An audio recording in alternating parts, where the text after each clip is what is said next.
Talk to me nicely. Next to blow, that bitch I might be. Oh, can't forget all the days they overpriced me. So now that we up, don't get advice, we know. Talk to me nicely. I know that stay heated, we getting icy. Can't forget all the moments they overpriced me. So now that we up, don't get advice from no on top, flipping the bird, they going sick. But I'ma make them eat every word, so don't trip. Yeah. Even with all the bridges they burn, I won't switch. Even with all this water we dripping, we won't slip. Yeah. Blast bad bun in the building, he don't miss. But we call it success when your circle is all rich. If you a big stepper, don't trip over small shit. I call it how I see it, but never gon' call it quits. I won't, yeah. I won't, but what about a nigga? Don't even know. I think that we finally made it. It gotta be so. The way they be pocket watching, they gotta be bro. Not even my partners find never calling me bro. To get it straight out the bottom, you gotta be bold. Yeah, hated or love it, the underdogs on top. I'm only motivation for ones who don't got no. And you better talk to me nicely. Next to blow, that bitch I might be. Oh, can't forget all the days they overpriced me. So now that we up, don't get advice from no. Talk to me nicely. I know that stay heated, we getting icy. Can't forget all the moments they overpriced me. So now that we up, don't get advice from no.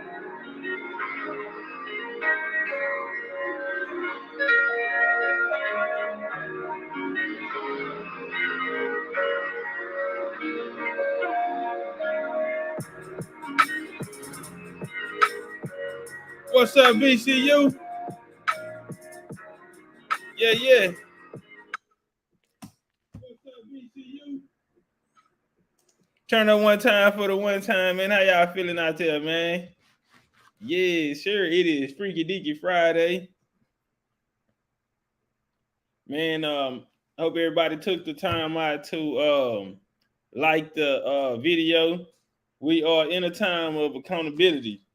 We're in a time of accountability, and I hope everybody was accountable today. In the words of the great Steve Coakley, there should be nobody. There should be nobody who does nothing.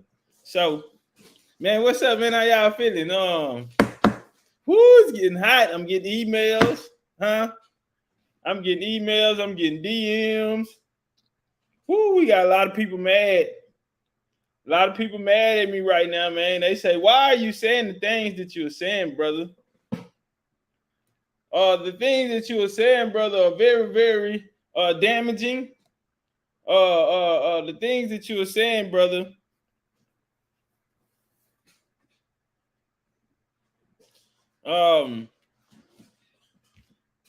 can make master teachers. Brother asked me why am I discrediting them. I told him, nigga, I'm an Indian. Nigga, I'm a motherfucking Indian. Now, and I'm not embarrassed to talk about what happened. Yo, nah, man, ain't no excuse for this shit. If you participated in colonizing the American Indian, me as American Indian, why the fuck would I be silent about it? Why would I be silent about it? You talking about the people that has enslaved the minds of the people and convinced them that they were from Africa. I think that's a problem. So get the fuck out my motherfucking DM, nigga. Fuck you and your bullshit ass master teacher.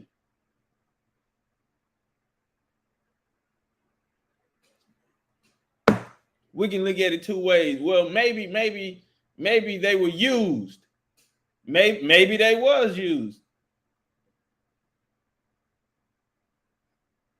But if you know that this white boy is telling you something, that your mother and your mother telling you something different, Leonard Jeffries, come on, man.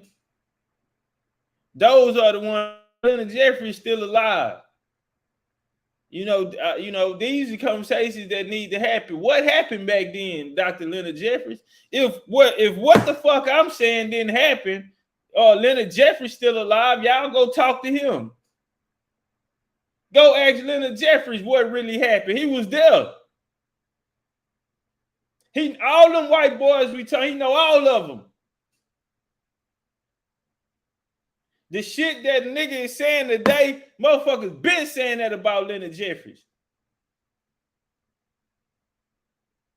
He was there. John Henry Clark dead. A lot of the other ones dead. That nigga still here. He from back then. He remembered. He helped create it. He know all the players on the board. Not only that, but it was those who came before him. How much really do he know? What we do know is that he's a Powhatan Indian and he grow up. And I mean, he tell you about his grandpa wanted didn't want to cut his hair because he was an Indian. He talked about how his family, I mean, his grandpa wanted a traditional Indian burial. Yeah, nigga, so stay out my motherfucking DM, nigga, talking about let's not do this. You should have told them nigga not to colonize. You should have told them nigga not to colonize. See, this ain't that. And you know my thing about, I'm like Steve Coker. Steve Coker say, man, I'm trying to figure out what the fuck these niggas been reading. I'm talking about all these niggas out here talking about they scholars. All these niggas that y'all ever gave credit for being a scholar. From then till now. All these niggas who y'all gave credit to being a scholar. From then to now. Like Steve Coker said, I'm trying to figure out what the fuck these niggas been reading. If they really been reading. Because if you listen to them, they all sound the same. Come on, man. You got a lot of scholars in this day. Niggas, you can't even call them a scholar because they don't even have their own work. They do not have their own work. Most motherfuckers in the game now are using sources that everybody have. You know, the little pass around shit, you might have seen it on the internet. It was cute. You know, you put it in your collection. Most motherfuckers here today they just passing that around. That's not the, you know. And one of the reasons why I like Coakley, and I'm gonna tell you something, nigga, y'all gonna put some respect on my game. A lot of those things that Coakley had, that piece that he had, bro, I added another piece to it because there was a lot of things that he didn't get into. And maybe, you know, I don't know, he didn't get into that. But nigga, I brought a piece to the board, nigga, that ain't never been there before. And man, come on, bro. Ain't never been there. Everybody looking at it, walking over it. Let me tell you something. The Pan-African then was out here using the African Methodist Church. They were using the African Society. They was using all of these things, bro. And this was their weapon of choice when dealing with a nigga on this subject. That was their weapon of choice. I'm gonna tell you how much of a bad motherfucker I am, nigga, in case you niggas ever forget. I took them niggas' weapon out of their hand. I disarmed the nigga with his weapon and used it on him. You don't hear these niggas around here talking about no Richard Allen, no motherfucking Free African Society. You don't hear that shit no more, nigga. That was their best weapon. I can play you a tape from April the 28th, 2020. I can play you a tape right now. On that tape, I had witnessed the Pan-Africans get down on the Aboriginal nigga. And he was using this information. Nobody couldn't get around that shit. And I used the same information that he using, but I'm talking about with the same names and the same players, but I just showed them how these niggas was colonizing. Showed them how these niggas was from Europe. Showed their relationships with the colonizer. I took them niggas' best weapon and used it on them, nigga. Nigga, y'all better write it on my motherfucker, the bitch you wear, nigga. Big Chief in this motherfucker. I feel good today. We finna go through there, nigga. We got a van load of colonizers back here. Yeah, we got a van load of colonizers back here tied up. Yeah, we made a bus. We went and kicked down some doors and grabbed some colonizers back. They all in chains back here. Thought they got away with it. Almost got away with it. That nigga Steve Coakley say, you can have the information. Everybody brilliant. Everybody get the information. But when you know how to, what he say? I think he said, what he say? He said something about, for lack, I can't remember what he said, but he said, you got to know how to put it together, bro. You have to know how to, everybody mind don't, you know what I'm saying? Everybody didn't get their gift. And that's the difference. And that's why you don't hear people come with their own shit. When Coakley came, nigga, you never heard nothing like it. You never heard nobody talking about that shit.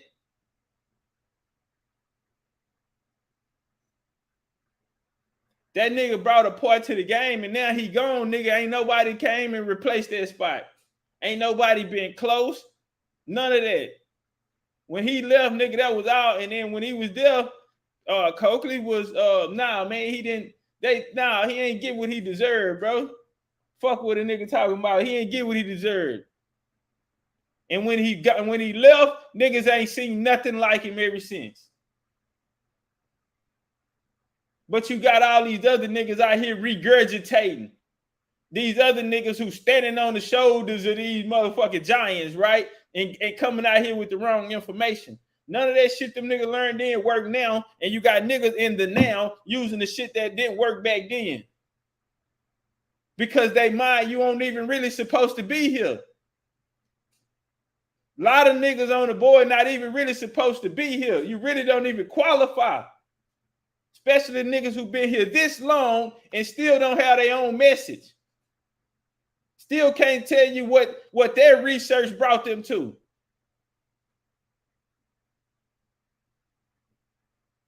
What Jesus said, nigga, open your eyes. I'm a blessing in the sky. Man, I want to appreciate everybody pulling up on us today, man. We got a great show, like I said before. And it is Freaky Deaky Friday. So I got one question. You were just too damn old for me. Hey, OG Ron. Back just a tad.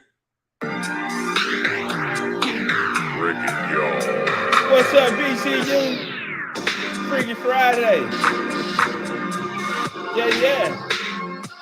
And I'm feeling the feel. All right, what's a beautiful day? We got some great information to get into. Sunday, election day. But today is Freaky Friday. Get them raincoats out. Get them raincoats out and them water boots. Talk to them. Yeah. I'm wondering why love had to change.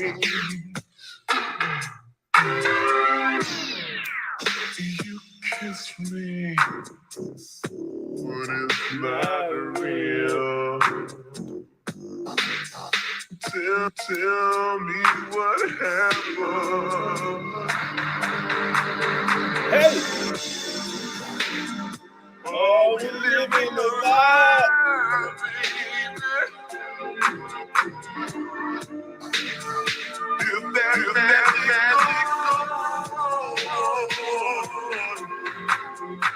Hey, what does take y'all back to? Drop it in the chat. When you hear this song, where it take you back to, goddamn? Do you feel the same way you used to? Tell me. Oh, Lord.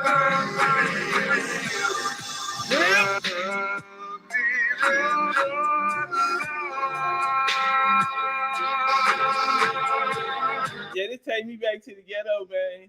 This take me back to the ghetto, to my childhood. This take me back to getting dropped off at my grandma's house. When my mom and them go out, yeah. This shit take me back to Candyman days, man. This shit take me back to fish fries, bro. Fish fries and shit. You go in that bitch, and as a kid, you only can get 3 shrimp. You only get 3 shrimp, nigga. Yeah, you don't get seconds on the shrimp, nigga. You can have some catfish, nigga. You can't have seconds on the shrimp, though.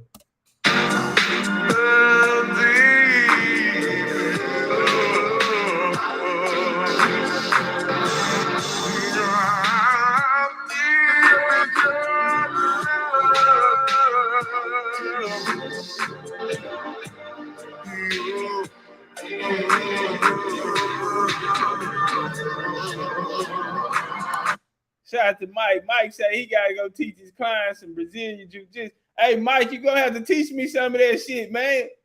Yeah, I wanna get down on me a nigga too, man.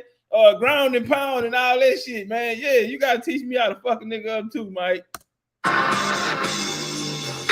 You run your fingers. Hey. Through my hair.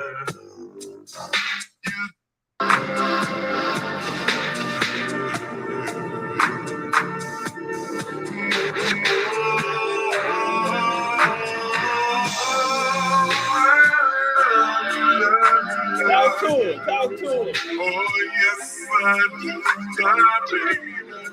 Talk to it.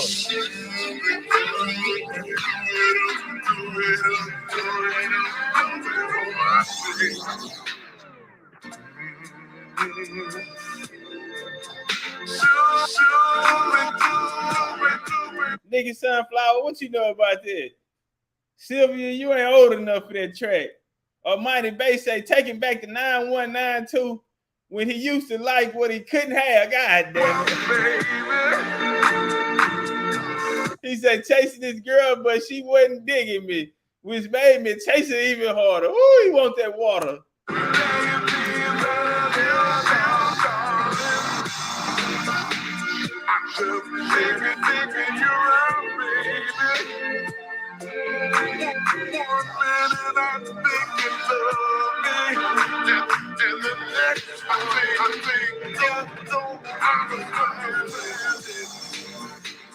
Nigga say when she was being fans in high school. Malcolm Moody say when he was chasing them Mexicans in high school. Oh, he went to MC Williams for high school. Okay. You know why I thought you junior high hey, what's that Malcolm Moody, watch this here. What school they zone y'all to over there from Sam Houston? It's a middle school right there. I can't think, bro. When I was going to Northwood, we played them in football. SA school, man. It's on Tidwell. It's down Tidwell, man. I can't think of it. It's a church and all that shit over there. Some apartments kind of down the street. It's a middle school, man. It's like 2 schools right there on side each other. Help me out on that one, Malcolm. Goddamn Funville Middle School. Wait, Funville? What Funville at? Funville in on Homestead, across street from Northwood. Behind the library over there. Nah, not Funville. I'm talking about on your side, going towards Sam Houston over there on what's that? Is that Tidwell? No, that's on the other side of Little York. That's Little York. Yeah, going down York, man. Going down Little York. I can't think of the name of that motherfucker.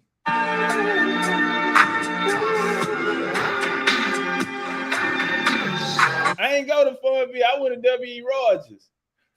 See, they don't even got them hoes no more. Oak Village, all that shit gone. Oak Village ain't have no windows. Kirby Middle School, man. Shout out to Mason Road.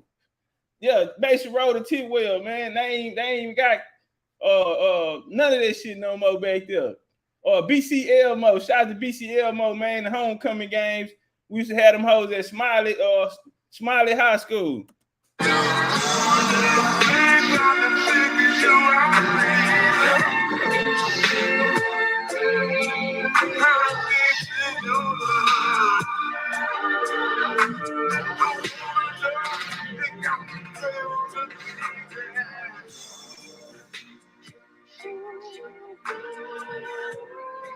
On this Freaky Dicky Friday, how y'all feeling in here, man? What them engines at? Light this bitch up, man. Let's get some flames in this hole, man. Let them know it's not a game. Get some energy in here, man. Get some energy in here. Engine gal draped up and dripped out. Hey, I'm gonna tell y'all something. At the top, when we first came in, no sellout, Bess, Liz, she hoisted all them lined up with them Jaguars in here, man. Looked real nice. Looked real nice, man. Came here with number Jaguars in here.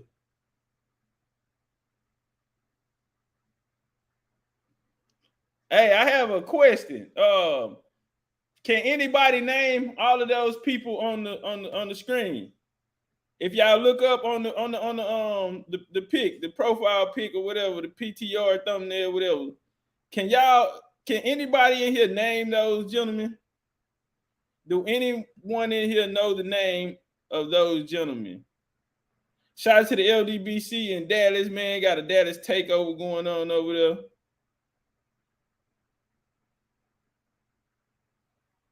Can anyone name those gentlemen? Well, those gentlemen are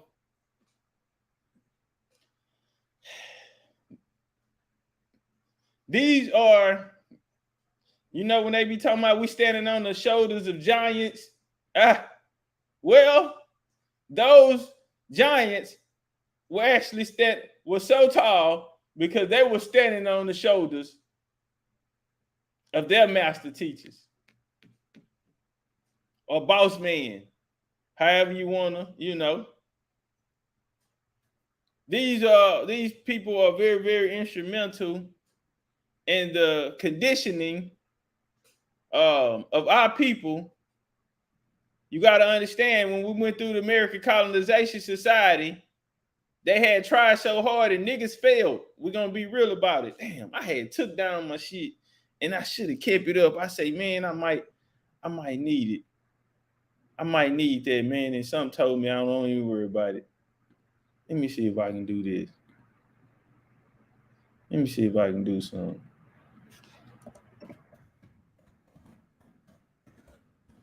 I deleted it while the show was I was waiting on y'all to come in. Let me see. If so how do I go here because I know I did it here too. Man, that song gonna be stuck in my head all day. How deep is your love? That is a real question. That is a real question.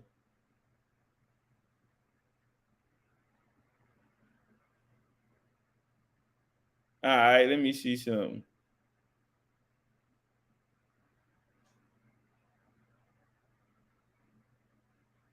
We'll do this.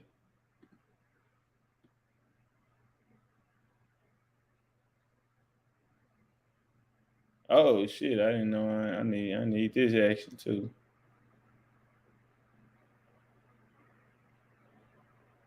All right, we'll do this here, y'all. Let me bring this down, and we can turn up. Man, I've been working my ass off on this lecture, bro.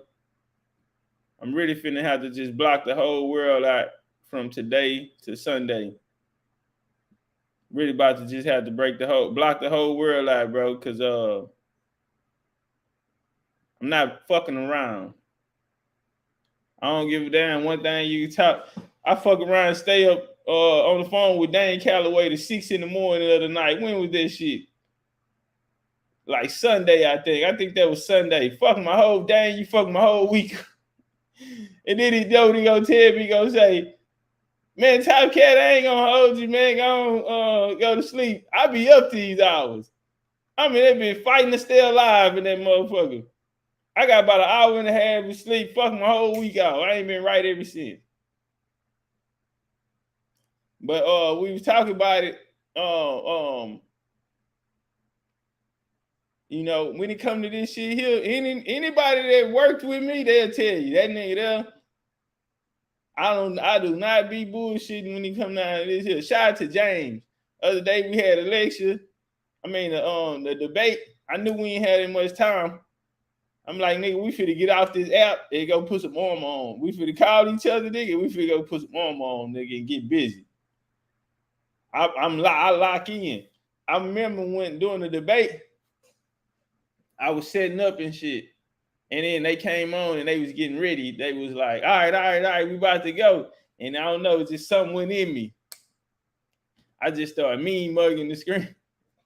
So locking in, nigga, just out of nowhere, I think I was rolling the blunt or something, nigga. And they was like, line it up, nigga. And that motherfucking switch went on. say that switch clicked on, nigga. I felt it. Get dangerous, nigga. Dangerous as vicious as possible, nigga. All right, let me share my screen on this. Man, I hope y'all feeling good today, goddamn. Yeah, I gotta lock in after this shit, man. Me and Dane did that video last time, nigga. I got straight to it, nigga. I think it took me a day.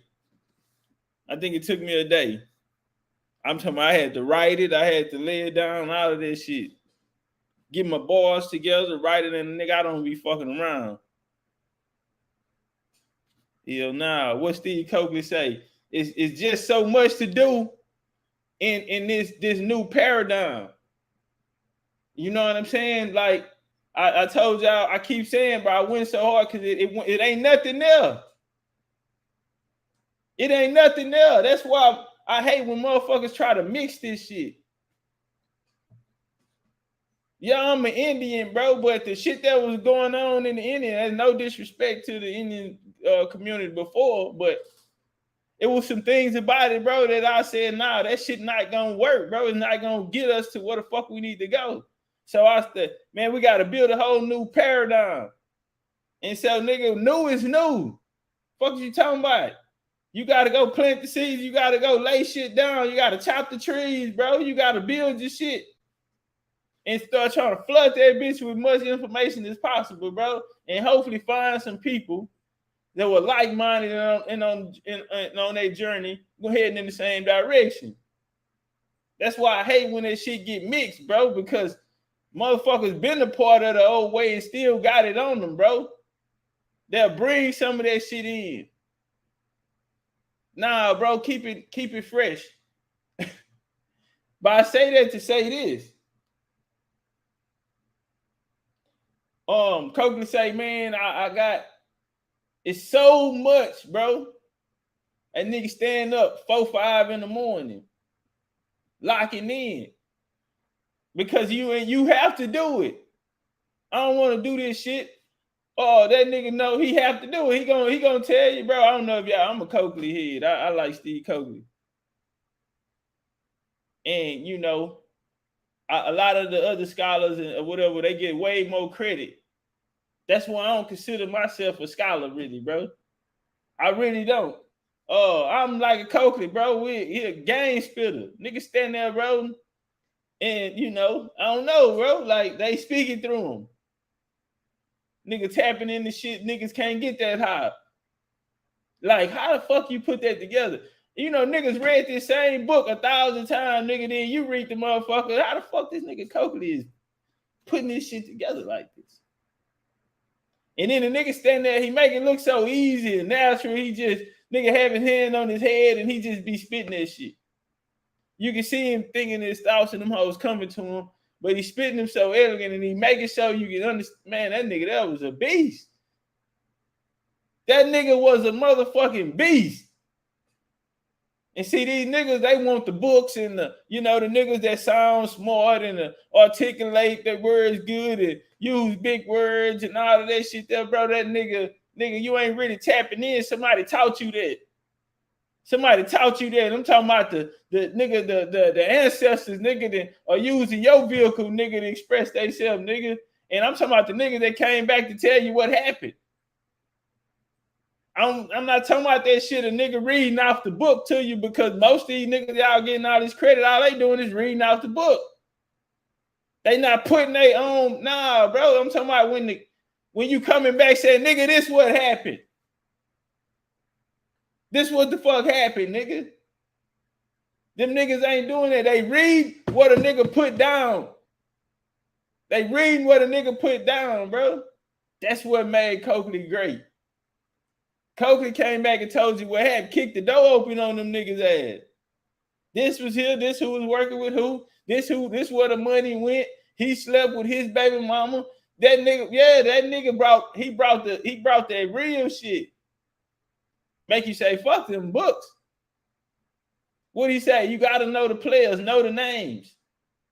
You niggas out here talking about white supremacy, but when we looking at these Fortune 500 companies, you got these niggas running it, been running it. Shout out to the GOAT, Steve Coakley. GOAT in his own lane. You feel me? You ain't got to put everybody against each other to find the GOAT. A nigga was in his own lane. Cause it wasn't no lane like Coakley's before Coakley. Nigga, bars. Trailblazer. Let's walk. Now, I want to go through this first round. Cause like I say, Coakley, he dealt with an area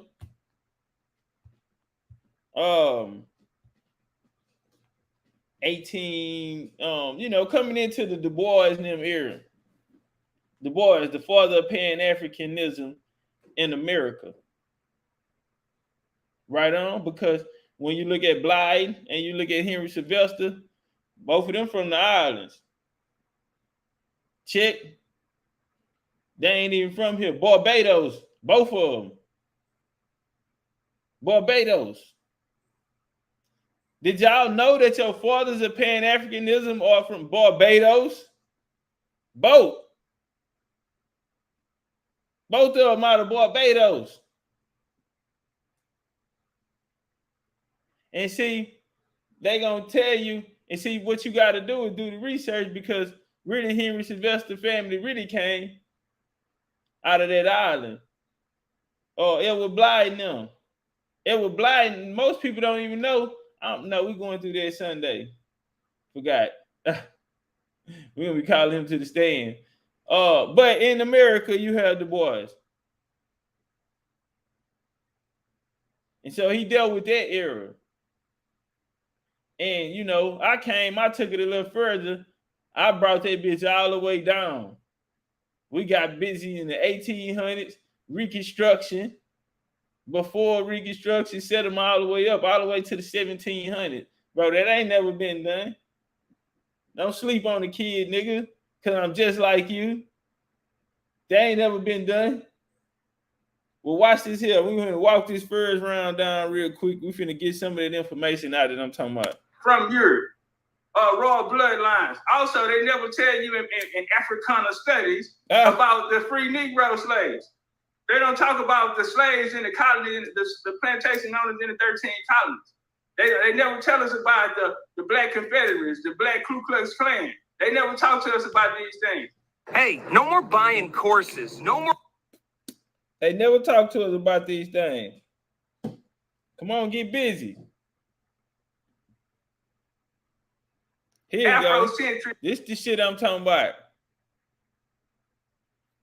This is the shit I'm talking about. Back to Africa mindset come from. This connection of Africa and Americas come from. Well, it comes out of Paul Cuffey. He was one of the first people to come out and speak about this here. Paul Cuffey, if you read his history, they try so hard to tell you that they're African. This is my thing. If these people are African, please tell us something African about them. Because when we go into their story, the only thing we find is European. Everything about them is European. So right here, man, they was over in Cuddy Hump. If we come right here to Peleg Slocum, this is the person that supposedly owned his imaginary father. We know nothing about his father. We have no records on him. But what we do have is Peleg Gow. This guy was a part of the Society of Friends, which was a Quaker organization, okay? So you have... Shout out to Amani Bay. Amani Bay also does great information on this topic. concerning Paul Cuffey in the game. The white Quakers and you have the black Quakers. They walk. And so Paul Cuffey family was a part of this. They was high ranking in the Society of Friends. Paul Cuffey went over to Sierra Leone, the first British colony. And guess what he do? He went over there. He didn't go start an African Lodge. No, sir. He went and started the Society of Friends over there, a European organization. A European organization. And on top of that, they was in Dartmouth enslaving Indians. Okay, this is a slave-owning family. Pan-African. Pan-African. Let's talk about it. They tell us about George Washington, all the founding fathers, but they never told us that we had quote-unquote black founding fathers. I wonder why they don't teach us this in Pan-Africanism. James Ford, founding father of the United States of America. How in the hell you a founding father of the United States of America and you ain't no colonizer? Because ain't now one of them picked up a rifle, a bayonet, or anything and got blood on his hand from a white boy. Come on, talk to him, Chief. Talk that shit, Chief. Say. Well, Copper and Meridian say Biden is not a Bajan surname. Well, check it out. Biden is from the West Indies. Biden went and led a Back to Africa movement in Barbados. All right. This is what's going to help him become father of Pan-Africanism. So that's why I put him with Barbados.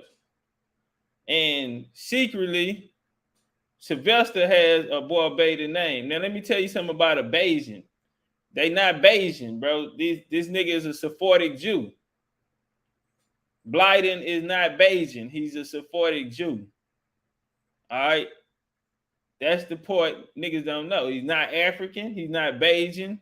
And a lot of them niggas not. And they try to come out here and give it to us in a revolutionary spirit. But these hold guys on. Back it up, T. Okay? These guys got colonized. Because ain't now one of them picked up a rifle, a bayonet, or anything and got blood on his hand from a white boy. And they try to come out here and give it to us in a revolutionary spirit. But these guys are pastors. Come on, man. I think we were talking about that the other day. Hold on, time out. Patah say, Biden is my great-grandfather. What was his mama name, Patah? And he said he was Kitawa. Nah, bro, Biden ain't even been to America, bro. Look, he tried to get in Rutgers University. They ain't seen him, bro. That's why he went to Liberia. Patah, bro, what's his mama name? I ain't saying you lying, family. I ain't saying you lying. I'm just saying what's his mama name. He say we Danish West Indies, the Jewish West Indian from lots that left. What was his mama name, Patah?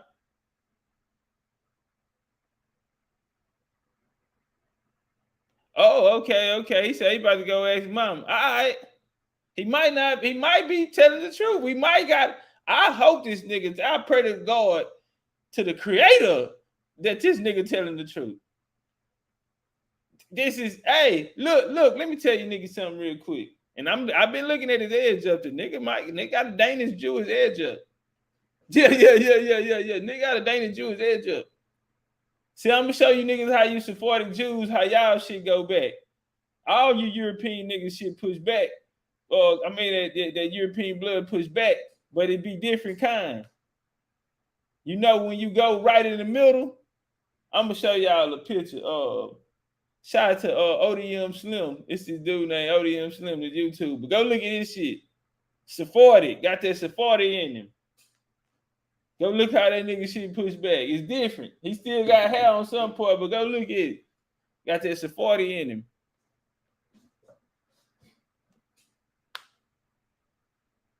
Hey, no, listen.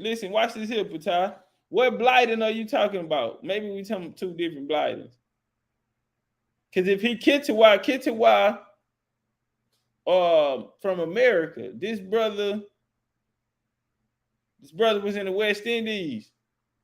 Then he went to Barbados. He went to Sierra Leone. He went to Liberia.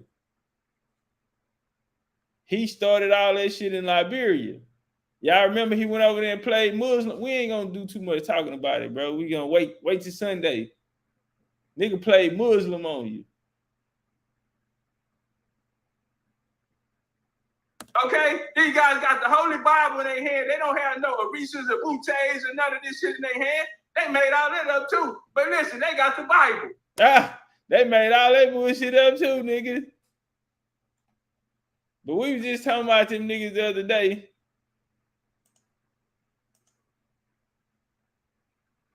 Far as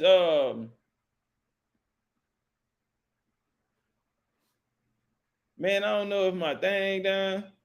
He said we own the oldest Jewish temple in West in St. Thomas. There you go right there, St. Thomas. Okay, this nigga telling that's where the nigga from. That's where he from. All right, Patah.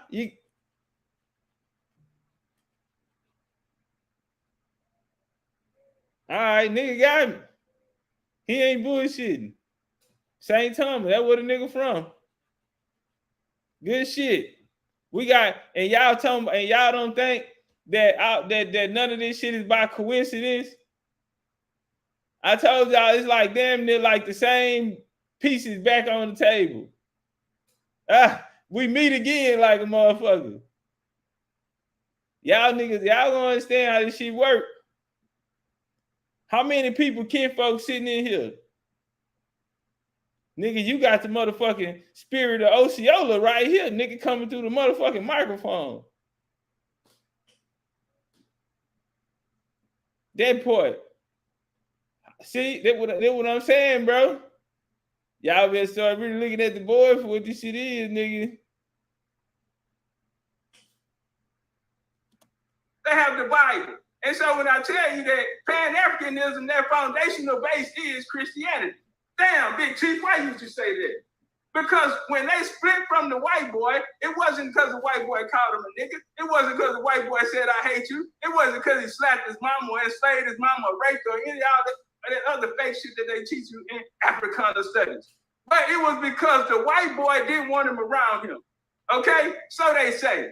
But anyway, Richard Allen was in the wrong place on a particular day in 1792. The white boy said, you got pews outside. And they split up. Got an attitude. Didn't want to leave fast enough. The white boy put his hands on him, and none of them niggas in there helped. Time out. Hey, I wonder what them niggas was thinking. Why? They jumped on that white boy. I mean, the white boys jumped on him, even though they weren't really white boys. You got to understand who these niggas really was. So watch this here. When we listening to it, the players on the board is coming at a time where they are putting these niggas through these schools. When you first hearing about these niggas, you hearing about these niggas going to school, bro. Straight up. I'm talking about Richard Allen and the crew, the founding fathers. When you hearing about these niggas, you hearing about them going to school. What I'm saying is, they coming out of that era, especially like Fort and them. A lot of them niggas didn't cross over, if we could say. They didn't cross over. Some of them niggas was a part of the old way. Because they're coming, they people in them, they are coming from the founding of coming to put the play down. But in their era, things start changing. You're going to start going into the U.S. because now you're dealing with the sons and daughters of the colonization. They the sons and daughters of the colonizers. That's why we know about them today. You wouldn't know about these niggas unless they was the sons and daughters of the colonizers. That's why they founding fathers. Now, you hear about this enslavement and bondage shit because they had Indian mothers. Now, watch this here. Because a lot of them captains and planners, they would educate their children in Europe. But like I say, bro, we was going in a time where a lot of niggas grew up with their kinfolk them. And that's something suspicious too about these niggas, for these niggas to be that big time around there in these same eras, and we don't see them with the niggas who they call the founding fathers. Why we ain't seeing you niggas running together, or even hearing about none of this shit? What's up? We know George Washington had a good relationship with Prince Hall now. So what the fuck Absalom Jones and George Washington them at? What these niggas at? They was the grand treasurer, the grand worshiper, and the motherfucking treasurer of the goddamn Prince Hall Lodge when it opened with Prince Hall. So what? Why we know George Washington know Lil Ripple, Prince Ripple, Prince Hall's son. So what the fuck going on? Why we not hearing about you niggas all hanging out? They founding fathers like you, or did somebody switch the names? Or did somebody go in there and change up some motherfucking records? What the fuck is really going on? Y'all niggas running around this hoe too close in the same circles for you niggas to be this prominent. Why aren't we hearing the stories about you niggas running into each other? And then when we get it now, the founding fathers. These nigga founding fathers too.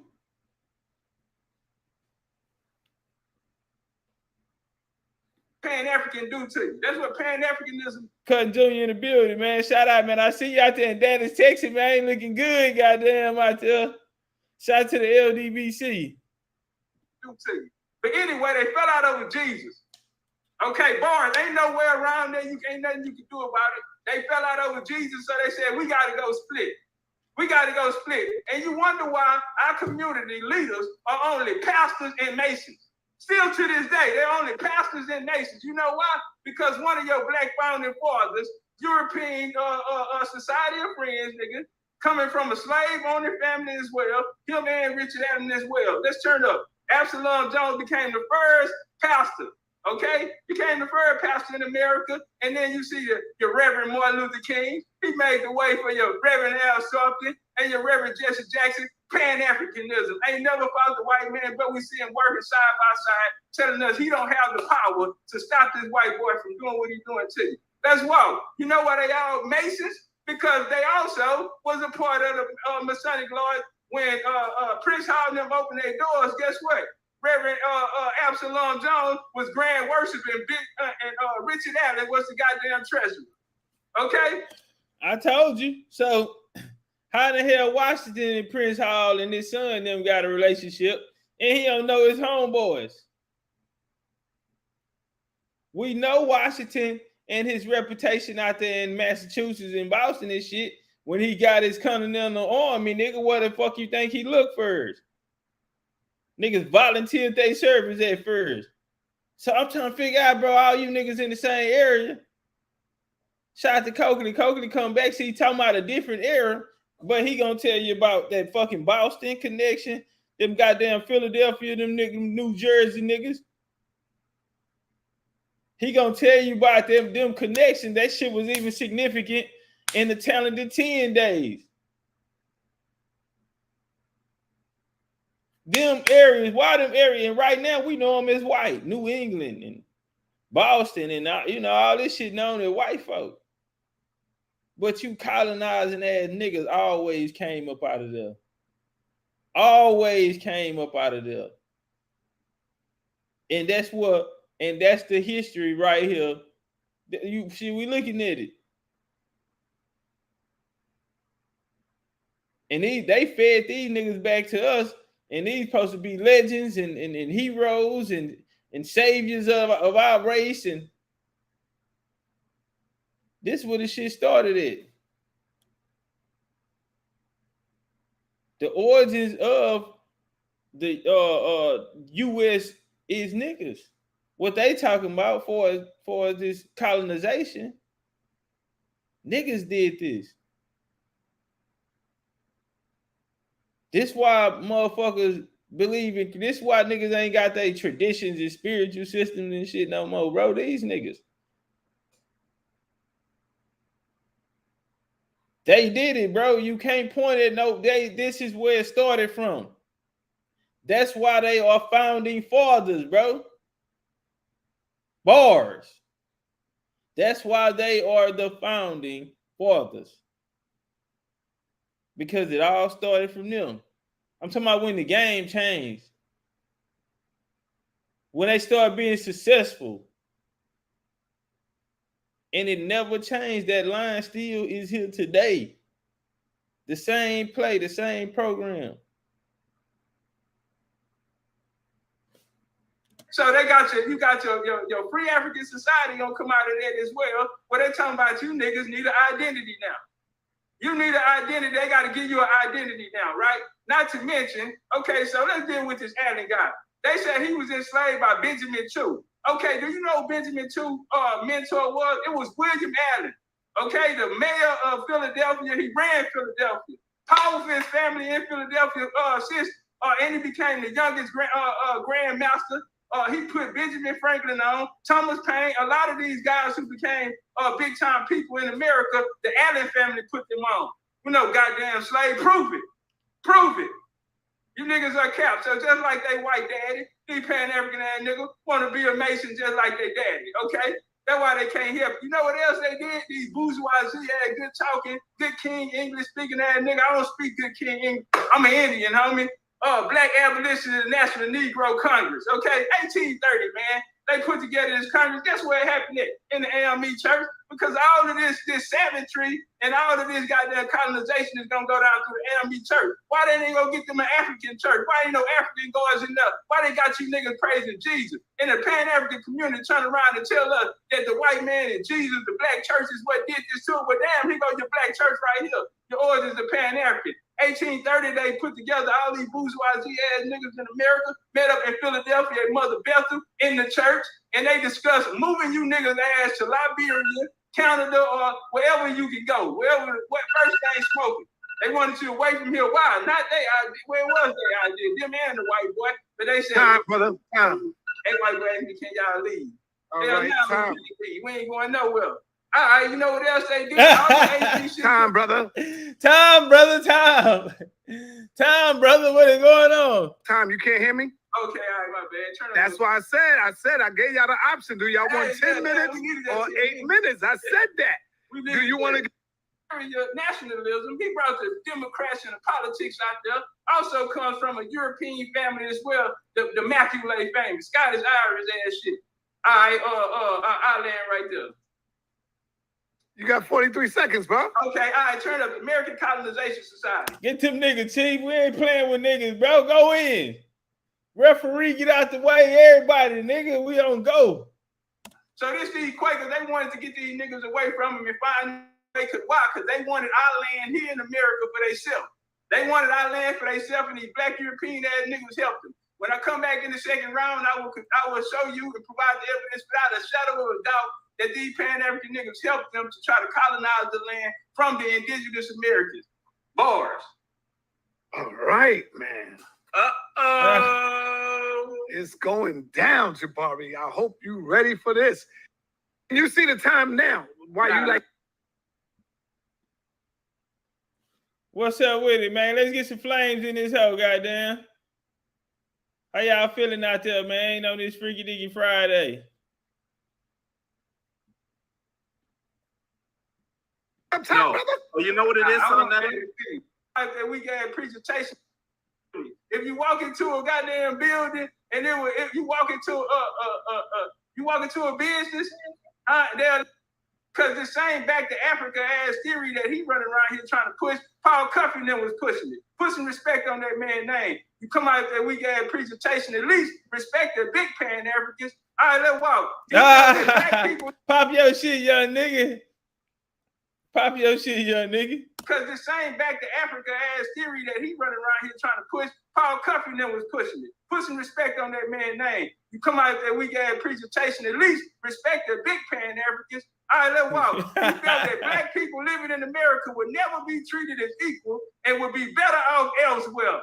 Listen to this colonizer shit. He felt, no, that white boy told you to go get the niggas out of here.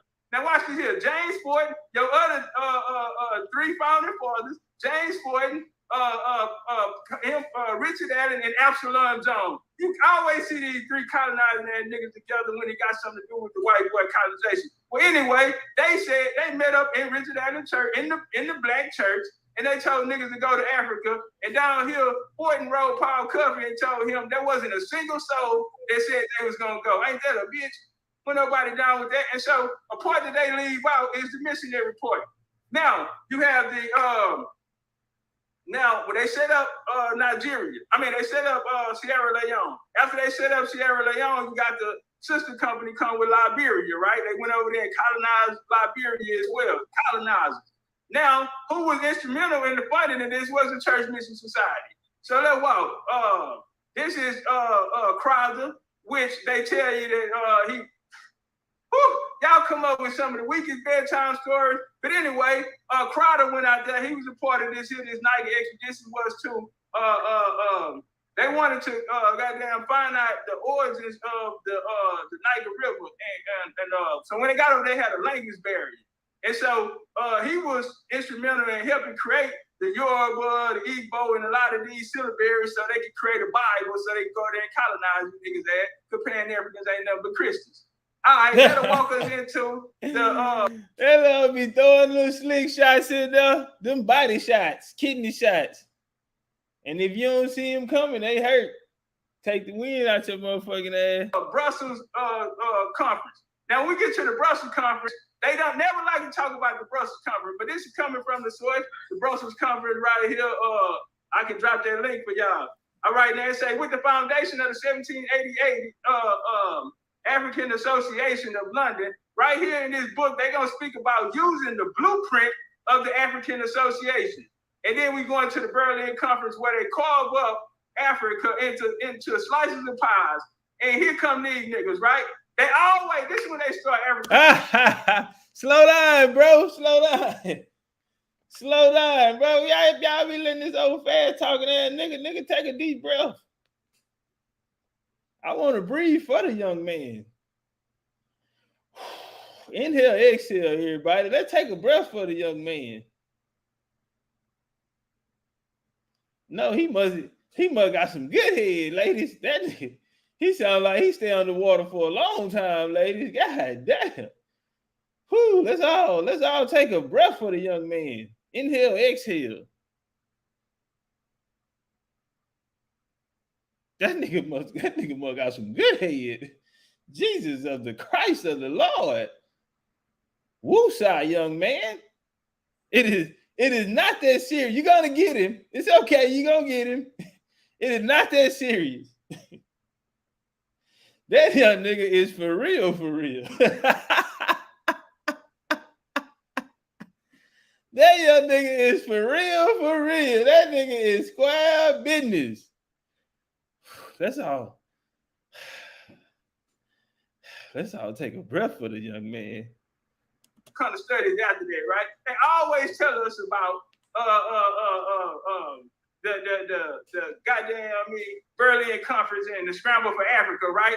And then here these niggas come. Here these Masonic ass niggas come. Sons and daughters of the colonizer. All of them family on the plantation somewhere in the goddamn island. But anyway, on the 24th September, Henry Sylvester Williams, ain't that nigga they been brought up? They say the father of Pan-Africanism. Well, guess what he did? He was instrumental in founding the who? The African Association in response to the European partition of Africa that followed the Congress of Berlin. So they saying that it wouldn't be no Pan-African movement without the goddamn Berlin scramble is what they telling us. These ain't never sons and daughters of colonizers coming to get their slice of the pie. How do we know that? What is the African Association? Let's go back to 1788 when they went over there and put 5 minutes. They also instituted the African Association. 5 minutes. You say what? 5 minutes. Go ahead, brother. All right. It was a African Association. Look, that nigga, hey, you can't throw me off. You can't. Hey, you see referee try to throw me out. Nah, man, that young nigga locked in. Come back. What'd you say? Oh, shit, we right back, nigga. Right after the break. Right back on your ass, nigga. Right back on your ass, nigga. We didn't come here to fuck around, nigga. We finna get you out of there. Association, they founded it. This was the Association of Promoting the Discovery of the Interior Parts of Africa. They created African Association to go in and colonize Africa. And here these colonizing ass niggas show up with the same name. They used the African Association. They never went nowhere, family. Let's walk. Who else was a part of this? Well, he go the other nigga they brought up, W.E. Du Bois with his colonizing ass, right? It's a shame what you did to them people in the Philadelphia experiment, but he got an ancestor that worked for the African Association who was Johann Bocart, okay? Johann Bocart, who worked for the African Association as well, and he ended up dying before he can goddamn. And then you know what? He went to college and went over there and played Muslim. Another nigga that went to Africa and played Muslim on their ass was the other father, widely known as the father Pan-Africanism. You know what he did? He met a white boy named Knox, these Protestants, all these Protestant ass niggas. And Knox, look at him. 1845, he met Reverend Knox, a white American pastor, he Pan-African. And then they sent his ass over there to Liberia. Now watch this here. Guess who he's working with? He embraced the ideas of the American Colonization Society, of the American Colonization Society. Not only that, but guess what? The New York Colonization Society paid his way to goddamn Africa. The boy would have never went to Africa if the white folks would have never paid. He grew up in a goddamn Jewish church, but he took his ass to Africa and played Muslim. Reform. Woo, man, get some flavor in it. Say, man, stop playing with that young nigga, man. Woo, shit. Is it the shoes? Is it the shoes? I mean, bars on top of bars, on top of bars, on top of bars, on top of bars. Oh, say, man. Say, man, bar after bar after bar. Lyrically inclined, nigga. Hold on, y'all. I think he got some more. Boy. I don't think he done. Here go this other colonizing that nigga right here, Garvey. Why I say that? I wouldn't say that if I listen. Garvey, this book right here, Ernest Cox. Okay, this book right here. Ernest Cox wrote a book called White America. What do he want to do? Send niggas ass to Africa. He wanted to out of America so he can have our land, our family land, indigenous aboriginals land to himself. In that book on page 59, he says that hold on, let me come up. He said a Negro leader will arise. He will be the first individuals in annals of Negro history. He will march his people back to the promised land. Who was that? Who was his Negro? Garvey. Guess what? Garvey said, I regard the Klan and the Anglo-Saxon club as far as the Negro is concerned, a better friend of the race. Again, I told y'all they've been working with this white boy the whole time. That's why they're trying to send your ass to Africa. Now, you come over here, Ernest Cox. This the nigga who paid him. He's a known racist white supremacist. And also they helped him fund the Black Star Line, which come from the European White Star Line, looking to colonization. 2022, let's talk about the update. Shout out to Isabel Bay. Isabel Bay gave you this source. Okay, here go another one of their white daddies right here. Listen, the white Jewish father of African studies dies. Jabari wouldn't sit here and had a degree in African studies if it weren't for this white boy right here. Stop, man. Stop, man. He could have really dropped the mic then. Nigga. You couldn't even sit here, nigga, and be out here teaching this shit you teaching, nigga, if it wasn't for a white boy. See, you can't come lie to me, nigga, because we could get in the paint. We can talk about it. Nah, you can't come lie to me, nigga. You wouldn't even be standing here in a motherfucking kente clout, nigga, if it wasn't for a white boy. Dress him up, Chief. Put some respect on that white Pan-African. Y'all didn't know Pan-African was a white boy? He got pictures out there in Africa with all them white boys. He was the first one to come tell them that, hey, it's a connection between Africa and America. And the white boy said that. Boy, you ain't got nothing to do. Start out with motherfucking business, white boy. The Pan-African let these white boys in. You know what? I had a slide, but I ain't gonna do it. I love John Henry Clark. Come see me Sunday. Come see me Sunday then. I still love John Henry Clark. Still love Pops. You know what? I took a little off the top on him. I did. I told myself last night. So we're gonna do it a little different. But we're still gonna bring him out. He's in the paddy wagon. I love the death. I ain't gonna do it, Pops. I got you. But this colonized slick head nigga, he come on out here. The father of Gullah Geechee, what's up, man? They stole my family history right here. Real similar, right here. Lorenzo Dow Turner, right? This him and the white boy, the Pan-African. Lorenzo Dow Turner, Melville Hurricane, scholarly interest in everything. Hey, why you boying the camera like that? Why you boying the camera like that, though, man? Say, man, why you boying the camera like that, man? What are you looking at? Why you boying? Hey, say, family, let's get the likes up. I don't know what the likes said, but let's get the likes up, family. Get the likes up. So make sure we support the show.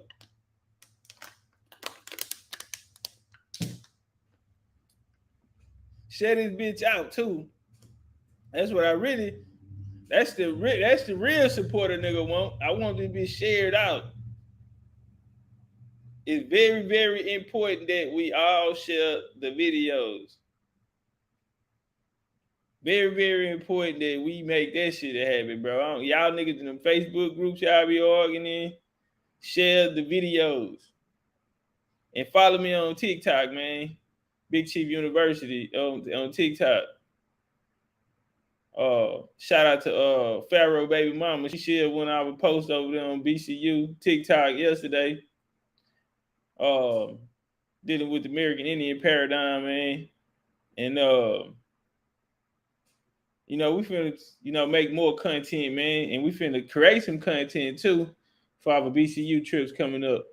BCU Popeyes coming up. You dig what I mean? So, yeah, man, we bring this shit to life. I do want to, and Pharaoh Baby Mama, she talking Indian shit.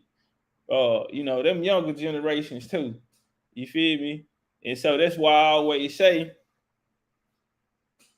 we got to be careful how we move. We are in a time where a lot of, the paradigms are shifting. So you want to make sure that the foundation is solid. And a lot of the lectures, the ones that meant the most to me was the ones where it was like staring in the mirror. You feel me? It was like looking in the mirror or looking back in time. And it's actually happening right now, too. And so right now, this lecture right here is coming in this time. We in a new paradigm. This Pan-Africanism as we know it, when brothers like them came, brothers like Turner came, it was new. It was new, bro. It was a new paradigm. They had to create it and shape it up. That's what the Pan-African Congresses start talking about as you start getting later in it. Particularly your 6th Pan-African Congress, your 56 and shit like that. They would and on. They were trying to figure out how to get this message out there. How to get it out there and get it to the people. Right now we can't afford all these other ways to do this shit. You got the reemergence of the Moors in America, reemergence of the Hebrews in America. All these niggas coming back.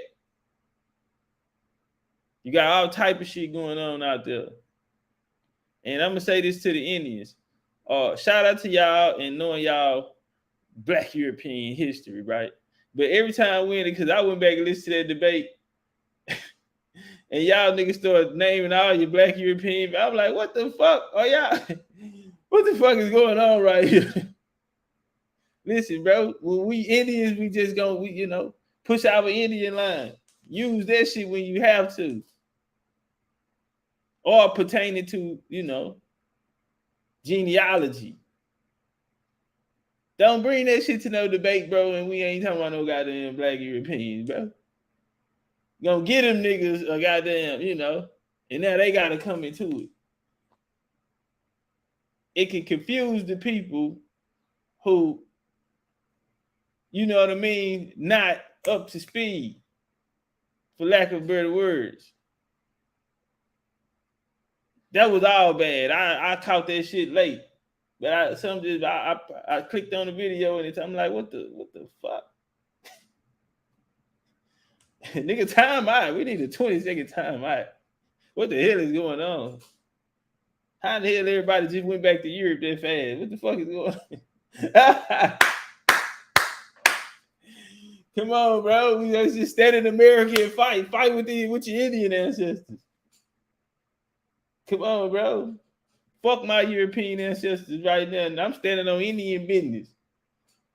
I need the spirit of my Indian ancestors out here, nigga. We rocking, nigga, trying to come invade America. Lead the colonizers in Europe, man. At the debate. You know what I'm saying? I caught that shit late. I was like, what the hell just happened? Shrugs. I was like, whoa, what the hell just happened? But watch this here. Hey, y'all, look at that nigga face. I know all he's saying in his head is this nigga is good because I got some sources up there on his ass and he'll counterpunch it. He's the type of nigga, he feel like he's so good, he don't need to bring a weapon. He feel like he gonna disarm you and take your weapon and use it on you. He can't keep up for one. And shit, all of it right. Let's walk. Publication. He's known for the Africanism dialect. Well, he's a linguistic that went around through South America as well, telling them that their language and their culture coming from Africa. Okay? Colonizer. Let me say this here before we go into anything else too. He want to come out here and talk about DNA. He wastes all that time, didn't tell us nothing. He don't tell us about the importance of bloodline. He don't tell us where he fit in this African story. 1 minute. Cool. I opened up and told y'all and showed. Yeah, that shit don't work on me. I'm resilient. I'm walking through walls, nigga. All that shit there, ain't no breaking up. You can't break me up, nigga. You can't hold me back. We walking through shit, nigga. All praise to the ancestors. Out who my family was. He have yet to tell us anything about this miraculous ass African story. How do he tie in it? You didn't tell us nothing about no Africans. Stay focused as well, brother, and tell us how do you fit in this African story? Yeah, on his head. Cool. I opened up and told y'all and showed y'all who my family was. What? He have yet to tell us anything about this miraculous ass African story. How do he tie in it? You didn't tell us nothing about no Africans. Stay focused as well, brother, and tell us how do you fit in this African story if you want to prove that we Africans and not American Indians. Because my family, I just showed and proof that we were. You have yet to show and prove anything, and definitely not how you attach to this African story. The Pan-Africans are colonizer. Big T Top Cat, I risked my second round. Big bars. All right, my brother Top. All right, one Our more. society is the oldest. It's the oldest scientific institute here. And you know who it was created? Julio Ochoa from the Medellin cartel. Julio Ochoa from the Medellin cartel. Time out, y'all. That motherfucker say, we rebuke you, do not shoot him. Yeah. Motherfucker say, we rebuke you for stealing our culture. Julio, do you have time to come up and talk to us about it, Julio? Brother Julio, do you have time today to come and tell us about your culture?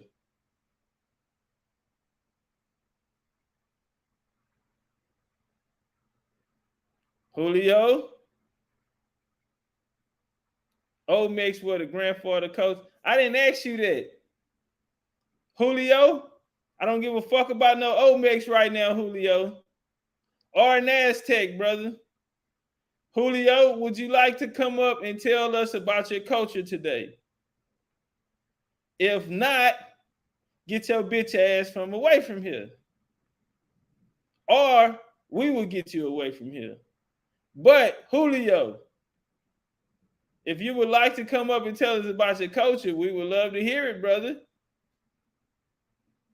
We don't want to hear about no Olmecs. You can't teach us shit. Okay?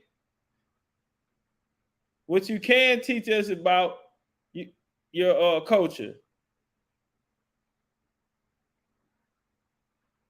Yeah. I'm trying to figure out how the hell the Medellin cartel becomes. So the Medellin cartel are Native Americans, y'all. Because, you know, they said that Pablo got his dope from the boy Ochoa. Y'all remember that? Or am I just, I've been watching too much Narcos. I've been watching too much. So, goddamn. The goddamn cocaine cartel is really Native Americans. Ain't this a bitch? Who would ever knew? Who would ever knew? Julio Ochoa.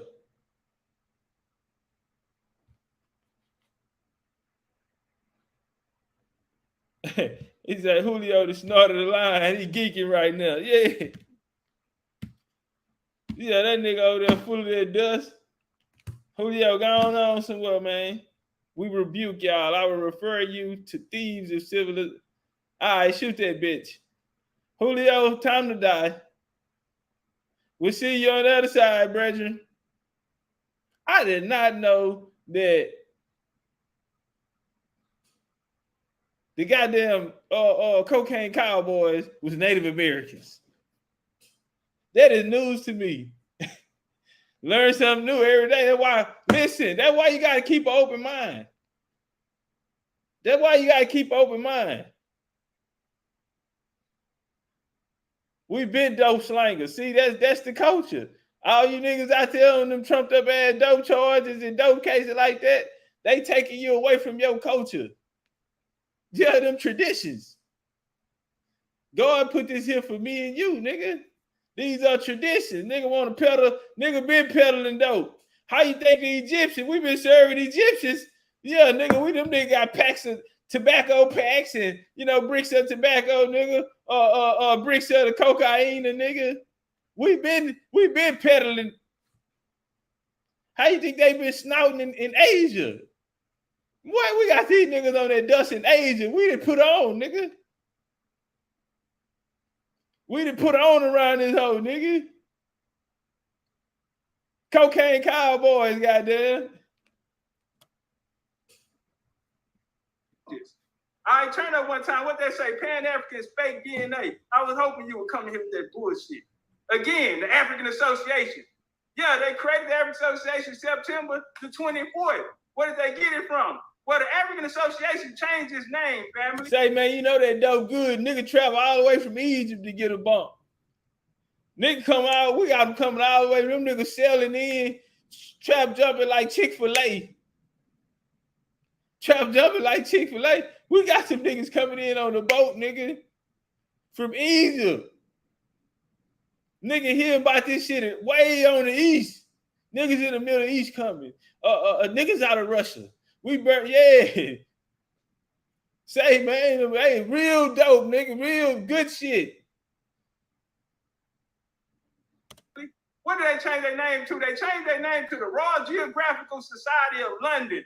Okay? This is the union of the African Association and the Royal Geographical. How about you screenshot that since you want to screenshot shit? Screenshot that. Talk your shit, nigga. Talk your shit. Come get, screenshot that. This is a teaching moment. And you know who worked for them? Charles Darwin. This is where your out of Africa theory gonna come out of. Okay? From these colonizers. Okay? And his son headed this program. His son was over this. He was the president of the Royal Geographical Society, and he also was over the British eugenics. Okay? And then Pan-Africanism, they side by side with that white boy. Again, like I said, that African Association was the African Association, and later, here comes Sylvester Williams. Because y'all changed to the Royal Geographical Society, he come pick it up right after the Berlin Conference. And oh yeah, and I wasn't wrong. He talking about, I meant the Berlin, not the Brussels. Well, I thought he knew his history. Okay, because before the Berlin, it was the Brussels. And before that, it was the International African Association. Okay? And that was also by Leopold too. Get your bars up, man. I don't know who you thought you came here to play with tonight, but you ain't gonna preach your way out of this shit tonight. You finna get this work. You been getting this work. You down too. Okay, where did this come from? Who they? Pop your shit, young nigga. Pop your shit, young nigga. Yo, nigga, fuck you talking about I was wrong. Nigga, get your, this is a teaching moment, nigga. If this your this is a teaching moment. Want us to follow just like a parent. Yeah, nigga did all them years in college, nigga, all these years of colonizing, nigga. You running this whole nigga sophomore year, nigga. This is a teaching moment. And everything. They want us to follow. Let me teach a teacher, nigga. This how you teach a nigga teacher.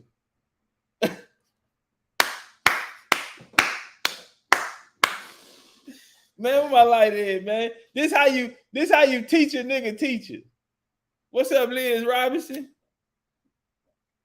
Bars. This how you teach a nigga teacher. The white folks. Okay, in 1987, now watch this shit here. 1987, Rebecca Cann, Mark, and Allen published mitochondrial DNA and human evolution. This is where your out of Africa, your Eve theory, DNA mitochondria come from them. And all of them, and guess what? Allen, top ranking out of the society, the Royal Society. All of this shit here is by plan to go back to their colony. Listen, King Charles II that signed that charter for them, he owns the Royal African Company. Ask Jabari, why do all of the companies with Africa on it come out of London? Okay, here go this Rick Kittles, he just brought up this shit. This is African DNA shit, right? Well, he got the African burial ground that he brought up. Well, Howard got a 24 million, went from 2.2 to $24 million budget to turn this Indian burial site. It's European and Indian, okay? Because when they first got there, they needed a buffer between the Indians and them, and they gave it to Portuguese because you had the Dutch West Indies Company who settled up there. And claim me if you want to, we got the burial. We got the we know who they gave it to. The captains. They were melanated. They called them free Negroes. Now he brought up this fake ass Sankofa. This the burial ground right here. Now watch what they say. There has been, now they got this fake ass Sankofa symbol on there, right? Now on the burial ground, they say there has also been some inconsistencies regarding the Sankofa. Okay, now hold on, where is it? The wood coffin. Now this is what they say. It can be safely concluded, an expert in African art at Howard, right? Another HBCU named. So they said it was an expert that came out of Howard University, bro. An expert who came up with this. Kwaku Afori Ansah. Howard, a white boy. Stop it. Quaker shit. And it said it was a Sankofa. But watch this here. The burial ground said in 2006 reports rendered that hold on, let me come down. Dr. Seaman finds several problems with the Sankofa identification. He writes, there is no evidence that the clout even existed in the 18th century. Earliest surviving example of the Dinka crop. And now come down here, they also chose the Michael Blason, scientific director of the African burial ground, oversee it. They also say that the burial ground, look right here, the burial ground say they are no longer saying that it is, they are no longer saying, okay, so although Siri said African project backed away from this. So the African burial ground backed away from saying it was Sankofa, okay? And they said, stating only that the design has been interpreted as a Sankofa. Get out of here with that fake ass shit. They interpret it as a Sankofa. There's nothing in Africa for you. Jabari trying to take y'all back to Africa, these Pan-Africans. They're trying to get you away from your land and take you back to Africa to go there and do what? Because they don't have nothing for you. They don't have no plan for you. You're going to go there as cheap labor the same way they've been doing you here since they've been out of their Negro conventions. Let's listen to this Pan-African lady. Somebody asked the question, African Americans would like land to start their own country in Africa. Is that possible? Listen to what these Pan-Africans say and tell me, do they want you in their country? One continent, speaking with one voice. My hope is when the protocols are clear and are inclusive of descendants of slaves, African Americans should be free to pick up and say where I want to live on the continent. Let this soft mineral melt in your...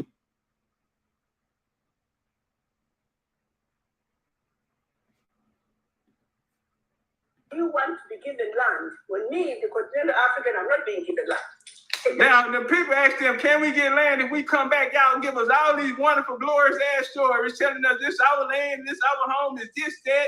Y'all heard them popping that shit. But then we ask for some land. Can we have something? We go back. Oh, we ain't got nothing. Why would I give you land when I ain't got no land? Continental Africans ain't got no land. But damn, is we the redhead stepchild with the flu? Or is we really your brothers and sisters that shit y'all running around here selling? Hell nah, we dollar signs to y'all. Dollar signs, that's it. Doesn't make any sense.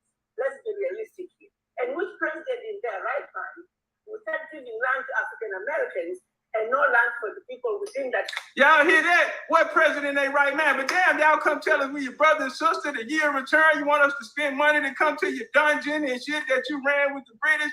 It's insane. Acting like Africans didn't sell the slaves that left out of the motherfucker. Like y'all, if people in a diaspora are Africans, look how disrespectful. First they sell you off to the white man, and then when you want to come back, you gotta pay for it. They ain't got nothing for it. Why would I give you something? Listen to them, colonize ass niggas. It's that situation of an old lady in a village. Do you honestly think someone coming from the United States is more entitled to compensation in the form of land, or some have been asking for mineral concessions, and not the old lady in the village? Come on now, let's 2 minutes. 2 minutes. Ask for something. Let's be realistic. Let's not come up and go against the program. The program. What's the program, y'all? Colonization. You ain't even got your own mind, thoughts, and heart out there. They already got you set up for what they want you to do, and that's labor. All of us to speak with one voice and come home to our Africa. Not wanting to identify yourself. You're feeding yourself into the same mentality from the colonizers, from the slave master of divide and conquer. The slave master divide and conquer, but I gotta come work for you. You don't want me to work for the slave master and the conqueror, but you want me to work for you. Africa has not put out, Pan-Africa has not put out a plan for us. They haven't done nothing for you. Look how long they've been around. They've been feeding you this back to Africa shit. They had the AME church on you. They brought you your Jesus. They brought you that's why all of your pastors, all of your leaders in our community is pastors and masons. Okay, it started from these people who said that you should leave America and go to Africa. Okay, that was the origins of the Pan-African movement. Started after the Scramble of Africa, became the African Association, which was to discover the interior parts of Africa. They went there to colonize. Again, Jabari has not brought any sources tonight. Jabari has not told us how do he fit in as an African in this story. Haven't showed us nothing. Came here to preach, and he got his ass tore off the bone by legendary Big Chief Top Cat. Don't ever disrespect the Aboriginal or Indigenous American Indian no more. Get that Pan-African colonizer shit out of here. What's wrong with them working with the white man? What's wrong with them being slave masters? What's wrong with them wanting you to come to Africa and do cheap labor how dare you come out here and ask to come here and be an African? So we got to go there and be second-class citizens is what you're telling us. Is back to Africa movement. Hey, he's shaking his head, working it. It's over with. I know this the last round, nigga. We finna go to the bell. Just work him now. No defense, no nothing. Just work him. Just work him. Work him. Make him great. He's shaking his head now like drill session.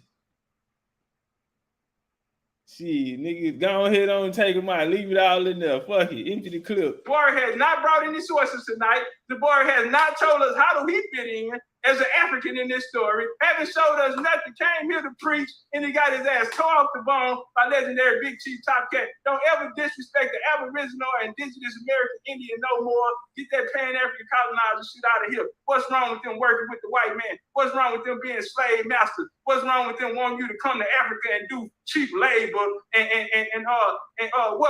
how dare you come out here and ask to come here and be an African? So we got to go there and be second-class citizens is what you're telling us. Is back to Africa movement that they've been kicking, or Christians, and they've been working alongside the colonizer this whole time, and goddamn their ass been exposed tonight. Legendary Big Chief Top Cat, that's my motherfucking time. Bars.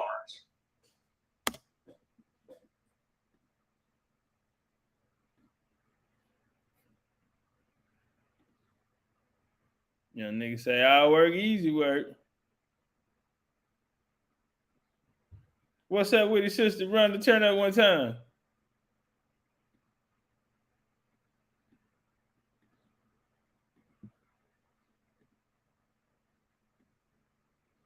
They like the woman boule. Don't sleep it.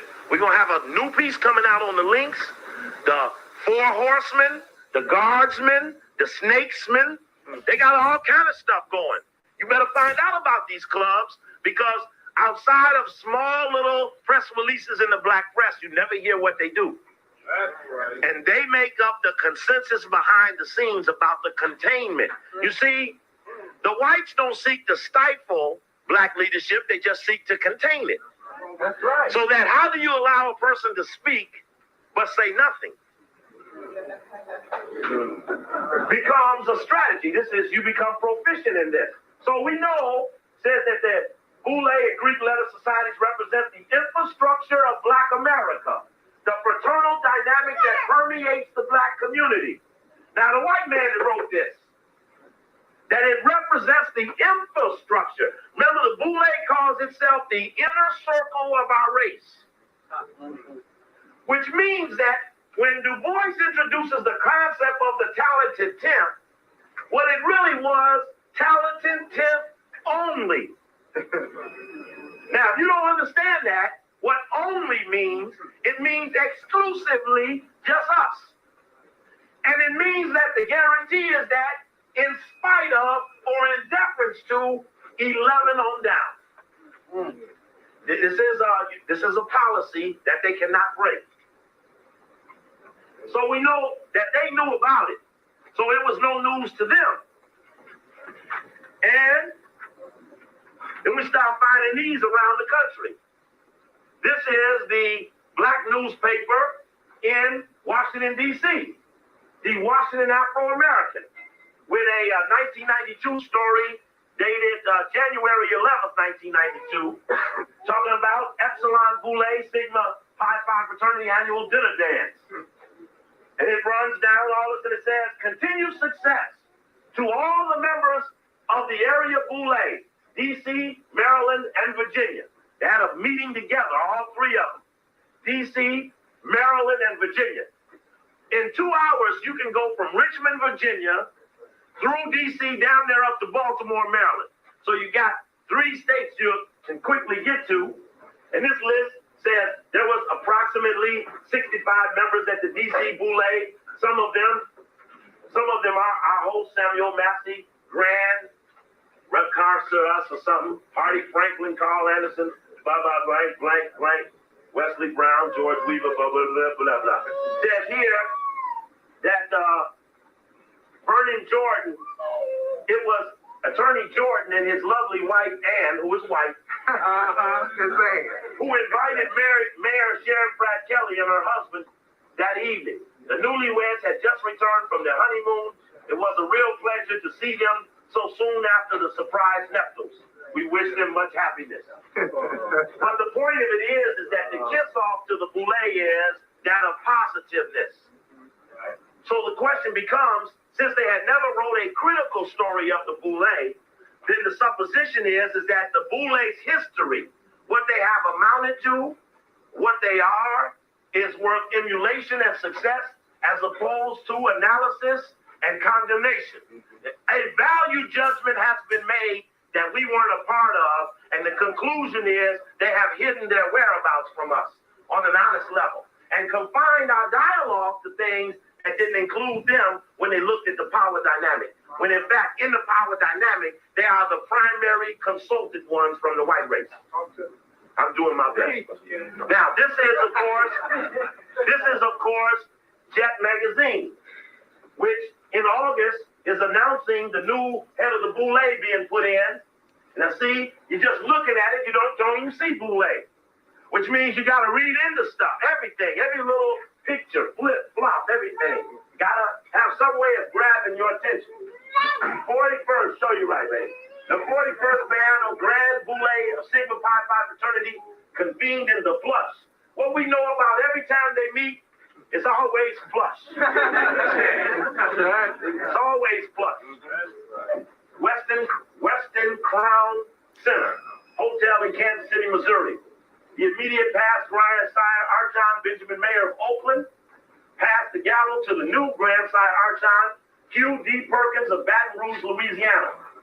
African Americans working together for progress was the theme. Well, how can we have progress when we haven't met? Was the theme of the boule. Roy Roberts, manufacturing manager of General Motors Corporation, was the dynamic keynote speaker. An evening dinner lecture on the history of the Kansas City Jazz, an enjoyable picnic where more than 784 archons, that's 19, 7, 8, and 4, no arbitrary number, archons and their families feasted on the delectable famous Gage's and Sons barbecue. Were among the boule highlights. That was the highlight. Accolades were heaped upon the General Chairman, Elmer Jackson Jr., and his state of boule of Kansas City Archons and Archhouses, which is the wives. Now that means, of course, not only is John Johnson a boule, but that he's known about it. He can report to us more about it. But in fact, again, the dialogue is about platitude. Here's another one. Found this one in New York Amsterdam News. The Amsterdam News is a brother who came out who was being attacked by the New York Post. Everybody really loved the brother for coming out and counterattacking, for being attacked in the New York Post. I forget the brother's name, Tate, no, not Tate, the brother, the head of the Amsterdam News, he was on Nightline one night. Tatum, there we go, Tatum, that's it. Brother Tatum, and this is his newspaper in New York, and he also was the first black press to do the ADL story in New York, which is very amiable. And here is in his paper, giving honor at the invitation of the 3 metropolitan and suburban chapters of the Sigma Pi Phi fraternity, a very enjoyable animal Christmas party was held at the Holiday Inn Crown Plaza. Well, it's interesting, they got 2 crowns. They meant the crown in Kansas City, and the crown is the Crown family who owns General Dynamics. Big-time Jewish people who have attacked me personally.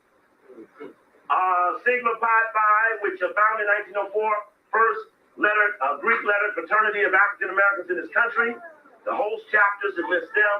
It lists some of the people who were there, judges, the Mayor Dinkins and all of that. Say annual party draws, distinguished guests. Of course, there's no hint of aversion in the story, but it only means that even though the brother at Amsterdam was good in the fight, it did not, in fact, expose what it could have. Now, we were here just the other night, and we talked about this. This was our subject matter. We talked about that. Army Black Spy Network dates back to 1917. And of course, in that story, we said that on May 3rd, 1917, that Secretary of War Newton D. Baker ordered Von de Man. So we got Newton Baker orders Von de Man, head of the Military Intelligence Division, and also set up the Army Spy Network against blacks. It also said again that his assistant to Newton Baker, Baker's special assistant was Emmett Scott. And that Emmett Scott was a person that we wanted to look further at. And what we learned by looking at Emmett Scott was that he was a boule member. In fact, when this story broke, and even though the black press was redoing the story without a theme, they couldn't go do what I did. I went and got my boule list in my boule book. And you see number 20 right there. Emmett Scott. This is listing who the boule members were in Washington, D.C. in the early 1900s. I'm sorry, in front of somebody. And sister will tell you how excited I got when they dropped that Army spy story, and I then put my theme over it, and lo and behold, bingo, pops out the boule man. Now the question becomes, are the other people who appear in the story patterned similarly after him? Remember, there were other people in the story, which was our Moulton, Booker T's successor at Tuskegee, came aboard, as did C.B. Ronan of Nashville, who sent Loving, the assistant to Von Demond, a list of potential black informants and troublemakers. That's boule action. That's boule action. It then says that Robert Church of Memphis, Tennessee, who's the first black millionaire in America. Remember, the first black millionaire in America was a spy. He was. Time out. Y'all heard him, huh? I want to make sure y'all out there listening. Shout out to Oriel Smith. He said, like, share, subscribe. Peace, y'all listening while getting ready for work. Y'all heard what he said, huh? I want to make sure I ain't the only one heard what he said. Can somebody tell me what he said? Can somebody run that back for me? I'm trying to see if y'all paying attention out there.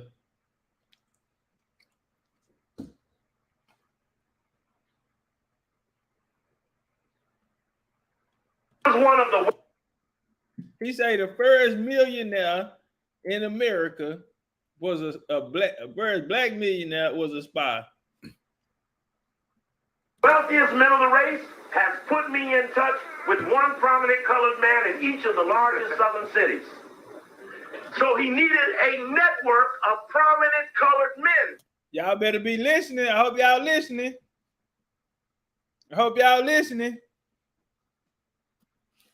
Shout out to Ken, right on the money. First millionaire, black millionaire was a spy.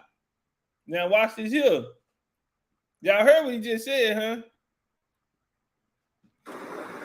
So he needed a network of prominent colored men.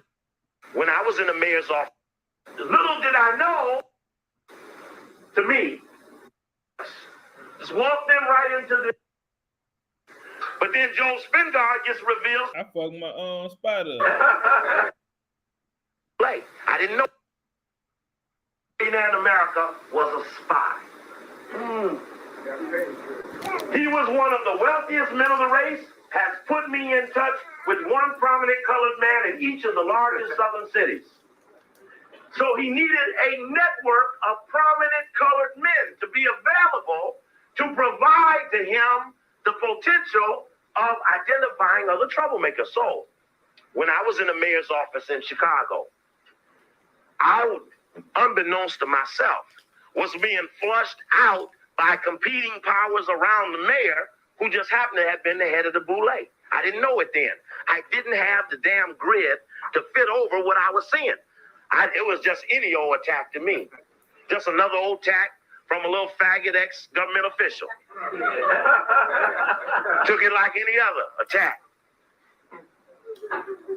But little did I know that he had been working against me and had served white mayors for many years and had done more than inform for them. Which meant that the boule, to me, has been counted on by other people. And this story, going back into the Army's Black Spy Network, now you walk in, two more people. You walk in Joel Spingard and W.B. Du Bois. Just walk them right into this picture here. And Du Bois takes his autobiography and dedicates it to Joel Spingard. Look in the first page. We talked about it last night. But then Joel Spingard gets revealed to have been a spy for military intelligence, which means that Du Bois must have been, like the others were, a spy. Come on, somebody. Come on, man. Man, we got a bill breaking down it. Y'all know I ain't good with the names. I ain't good with the names. But I got a bill somewhere in the archive over there. And we breaking down it. And we went through all of the sources. And we see Dubois travel everywhere. That nigga even was down there, Tulsa, Oklahoma. Okay. Every major event that happened, he was there. He was on the scene. Now today, you got your Jesse Jackson, Al Sharpton, or this other boy, Crump. No matter what happened, they are there. A motherfucking spy. And they cool with all the rappers. They cool with the rappers that bring in the dope boys. It's cool with the dope in the streets, in the culture. And they, yeah. Say, man.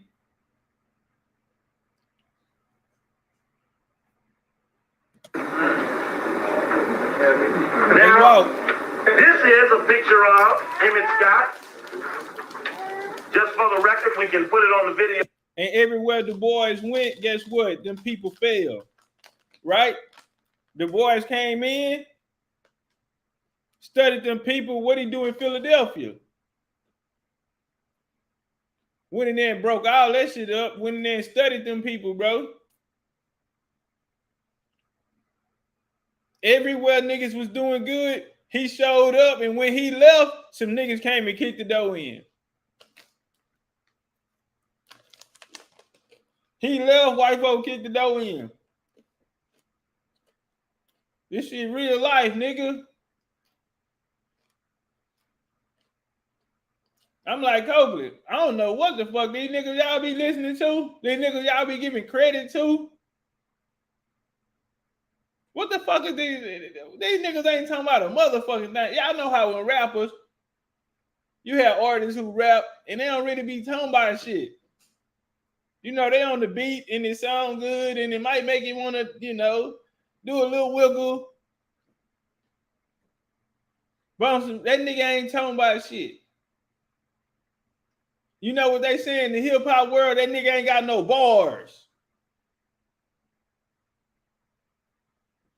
That nigga ain't got no bars.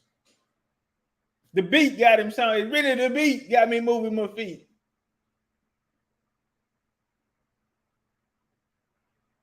Nigga, I'm talking about when a nigga can spit. This young nigga up here is spitting. I mean, you are watching the master at work. Check him out. And you know what I love about him? He is square business. You can hear it. You can feel it. My bad. You can feel it. He's square business about what he's talking about.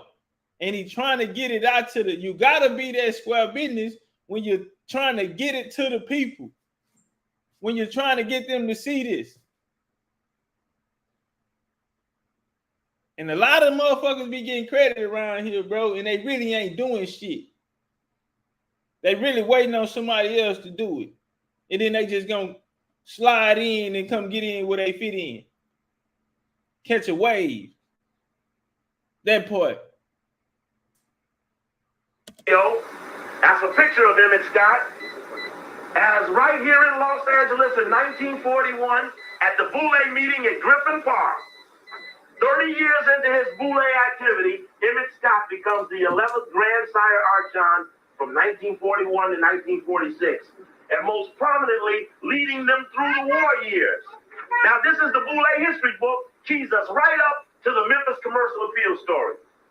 The selection of Emmett Scott as Grand Sire Archon was one of the singular events of Sigma Pi Phi's history, which had significance for its war relationships during these years. Amen.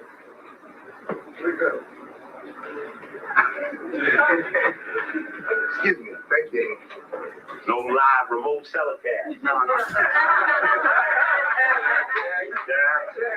Come on. You know how old you are. But I probably came back. That's why I was shooting pictures of night. Came back. We had a little talk. We feel much better. We'll be all right. We'll be okay. We'll be all right. Says here. Now listen to this now. Remember, this guy is a spy against black people. But instead of being demoted for being a spy against black people, he was made the king of the inner circle of our race. It says, in the years Archon Scott had served during World War I in the years 1917 to 1919 as Special Assistant to Secretary of War Newton Baker. He was also the author of a volume, The American Negro in the World War, which was a phenomenon, seeing that was 40 years before Rosa Parks. To get a nigga to go fight, couldn't even be in a whitewash room, that's heavy. That's heavy. So we need to remember that. So the black press could have told us in reviewing history like it does, and you know, black press does give you a lot of Negro history. Watch it carefully. It gives you a lot of Negro history. Now we know they've given us the short eye history. Yeah. They could have went deeper and explained better the real theme that held our history together. Our history, and Brother Marcus said something that was really an honor to me, and not in a disrespect to anyone. He said, Steve, you know, there have been a lot of people looking at this Garvey thing, but I never heard this theme come back of proving Garvey being attacked from an organized group of white men, black men, whose loyalty was the white men. In other words, we've almost gotten it so tight that it could be criminal charges. Right. See, I mean, it's the evidence has weighed in so strong now that it wasn't just a cat. Everybody always says, well, what did the Boule do wrong? You know what I mean? That's a logical question. Well, what are you holding against it? And that's about genocide.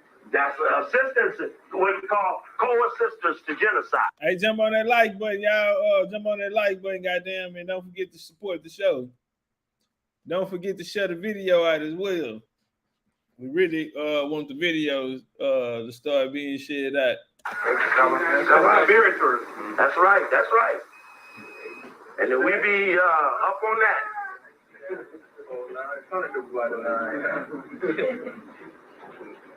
And of course, we remember we talked about the other night, and of course, you can't see that at all. Now, you won't be able to see it. But we talked about how they utilized the Klan in the spy network, that they could always count on the Klan of keeping track on a nigga. So the Army used the Boule to spot out the troublemakers, but used the Klan to spot the niggas. Now, what's the difference? You needed two different groups because the Klan didn't have enough money to spot out these niggas. Because Klan couldn't go where these niggas had the privilege of being at, which was so close to the white man that the Klan couldn't get that close. Man, I hope y'all hearing this shit. He dead now, dead gang. He transitioned. And that's fucked up how the game did him too. They fucked up with Coakley. Dead gang. You know, man, a lot of this shit out here don't mean nothing. This nigga came and gave niggas the real. He came and gave niggas the real deal. All this other shit, mumbo jumbo, bro. That nigga came back and told you who did this to them.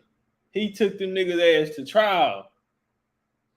He came back and showed you what happened and told you who did it to you. These other niggas out here kicking doctrine and don't even know it. These niggas ain't talking about a motherfucking thing, bro. And y'all be giving these niggas all the credit in the world, bro. These niggas be borderline religious on your ass and everything. Niggas be, you know, really, you know, man, say, anybody can read a goddamn book and read that bitch back to you. Anybody can sound like they got some information. You know, that nigga there, you know, did this shit how it's supposed to be done. So the Klan had to supervise po niggas. But that's about the way it broke down. And so that they had to sort it out about who got to do what. Now, we don't want to forget this. Now, this is how one man built an empire. I'm going to blow that little chart up there for you. Let me see what I got to do here. I think I'm going to blow it up. Don't look like it's going to get no better. But what that chart tells you is how many chapters Marcus Garvey had in how many places. Cuba, 52 branches. Watch this shit here. Y'all know Garvey worked on the plantation. Garvey worked on the plantation as an overseer, a timekeeper. You feel me? They're like a CO at a prison. All right. Y'all know that nigga on Life when he told that nigga the gun line. Tell him about the gun line, boss. Come down there. I ain't nice like boss is. I slap the black off your ass. Branches. Distribution of UNIA branches. Cuba 52, Panama 47, Trinidad 30, Costa Rica 21, Canada 15, Jamaica 11, Honduras 8, South Africa 8, British Guyana 7, Colombia 6, Dominican Republic 5, Guatemala 5, Nicaragua 5, Barbados 4, British Honduras 4, Mexico 4, Sierra Leone 3, England 3, Gold Coast 2, Liberia 2, Bahamas 2. We have yet.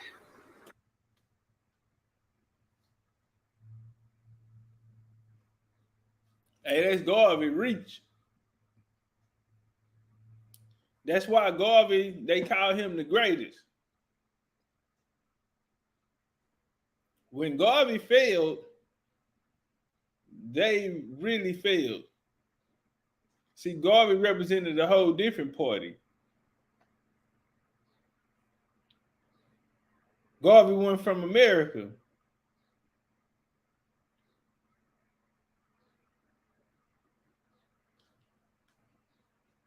But he still had a lot of charters over here. He had over like 50 in Arkansas, just in Arkansas. Man, when I say they put a game down on niggas, bro, nigga, we went under attack. Square business, nigga, the American Indian went under attack around this hoe. I mean, these white folks was putting out all type of bread. Go get them niggas. Man, these niggas set up shop in all of these places, bro, and they wanted to control the board. You see all these places that they just named for garbage, all of them outside of America. That ain't even in America, nigga. They ain't including the South in the East of New York and all this type of shit here. In the history, now this don't even include Harlem, Chicago. This ain't even concluding in the continent of so-called America. We have yet to come back that strong ever. Now he coming from a Pan-African point of view, but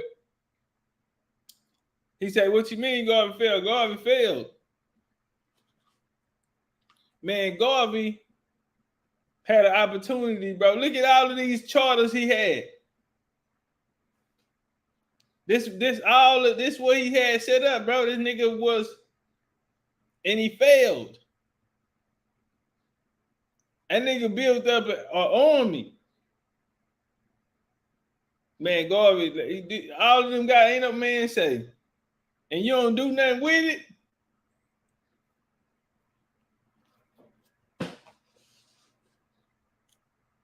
Right. And we ain't never really been told how deep brother was in. Right. Because see, really, Garvey was working for somebody. That's what happened. If he would have had his own, you know, that shit would have went a whole lot different. They have not told us how close Marcus Garvey got to the people we were after. They have never told us. Just like when we went through the Malcolm thing, we saw they never told us that Malcolm really did attack the Rockefellers. Right. And that Malcolm knew of the Boule, but he called them Big Six, which was the best he could conceptualize because he didn't know the whole thing. There you go. But he still had a concept for a cohesive element of black men who are being used to compromise all other black people. Uh-huh. All right? So we keep that in context. Now let's flip over here.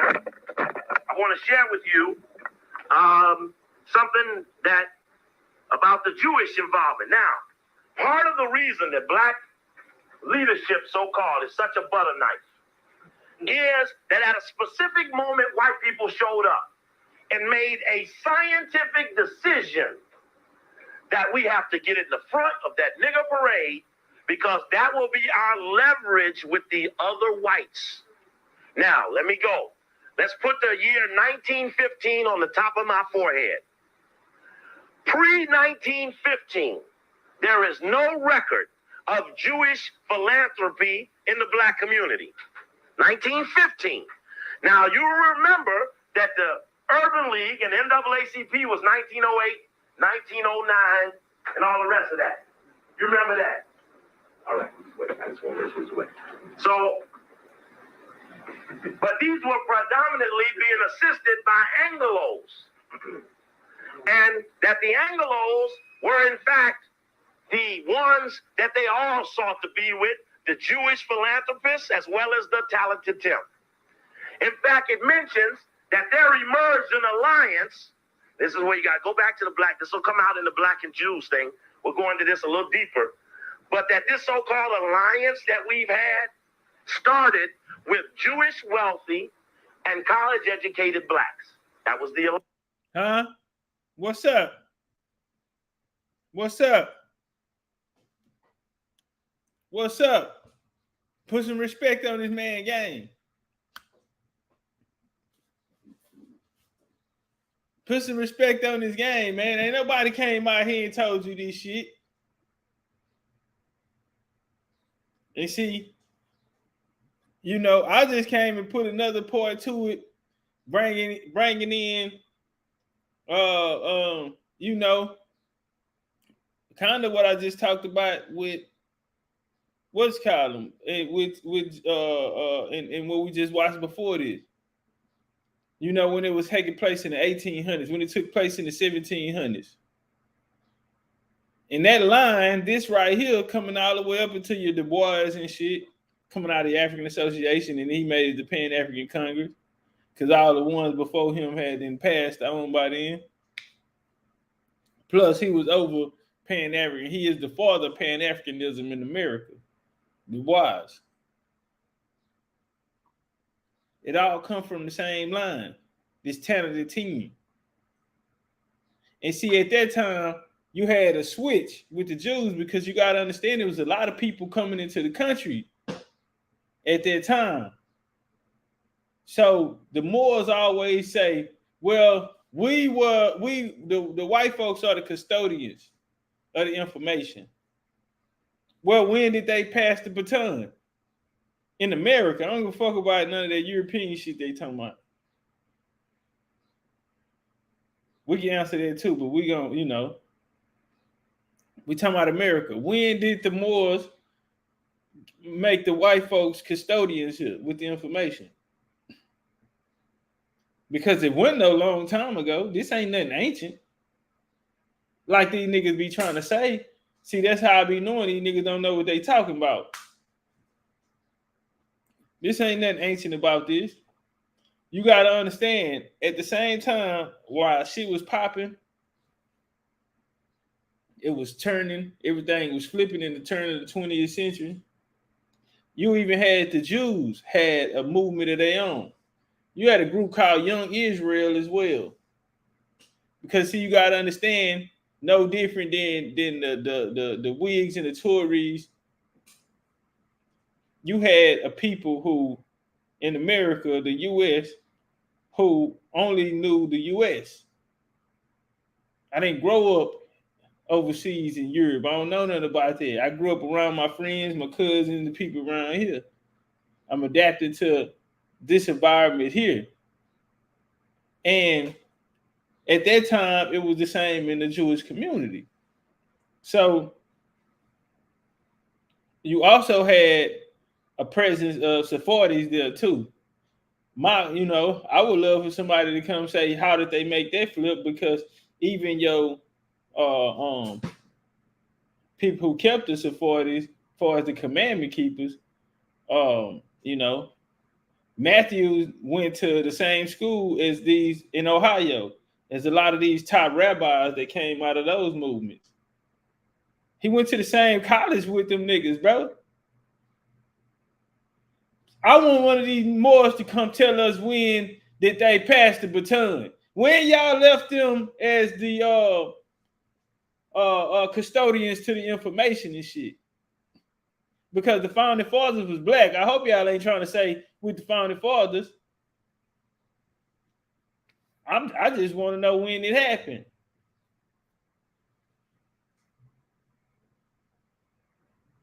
But now, and so as these, because these ain't no old Jews, them ain't the old ones that's coming in. These a lot of the new ones. So where are they getting all this money? Because all we hear about is these niggas come throwing money everywhere. And niggas want to know why your entertainment and your music is controlled by these people. Well, niggas made a deal with them a long time ago. They been controlled. They always have. Fuck is you talking about? It never was a time when they didn't. It never was a time when they didn't run it.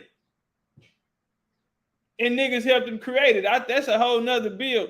It was a guy that used to be over here a lot. His name was Home of the Braves.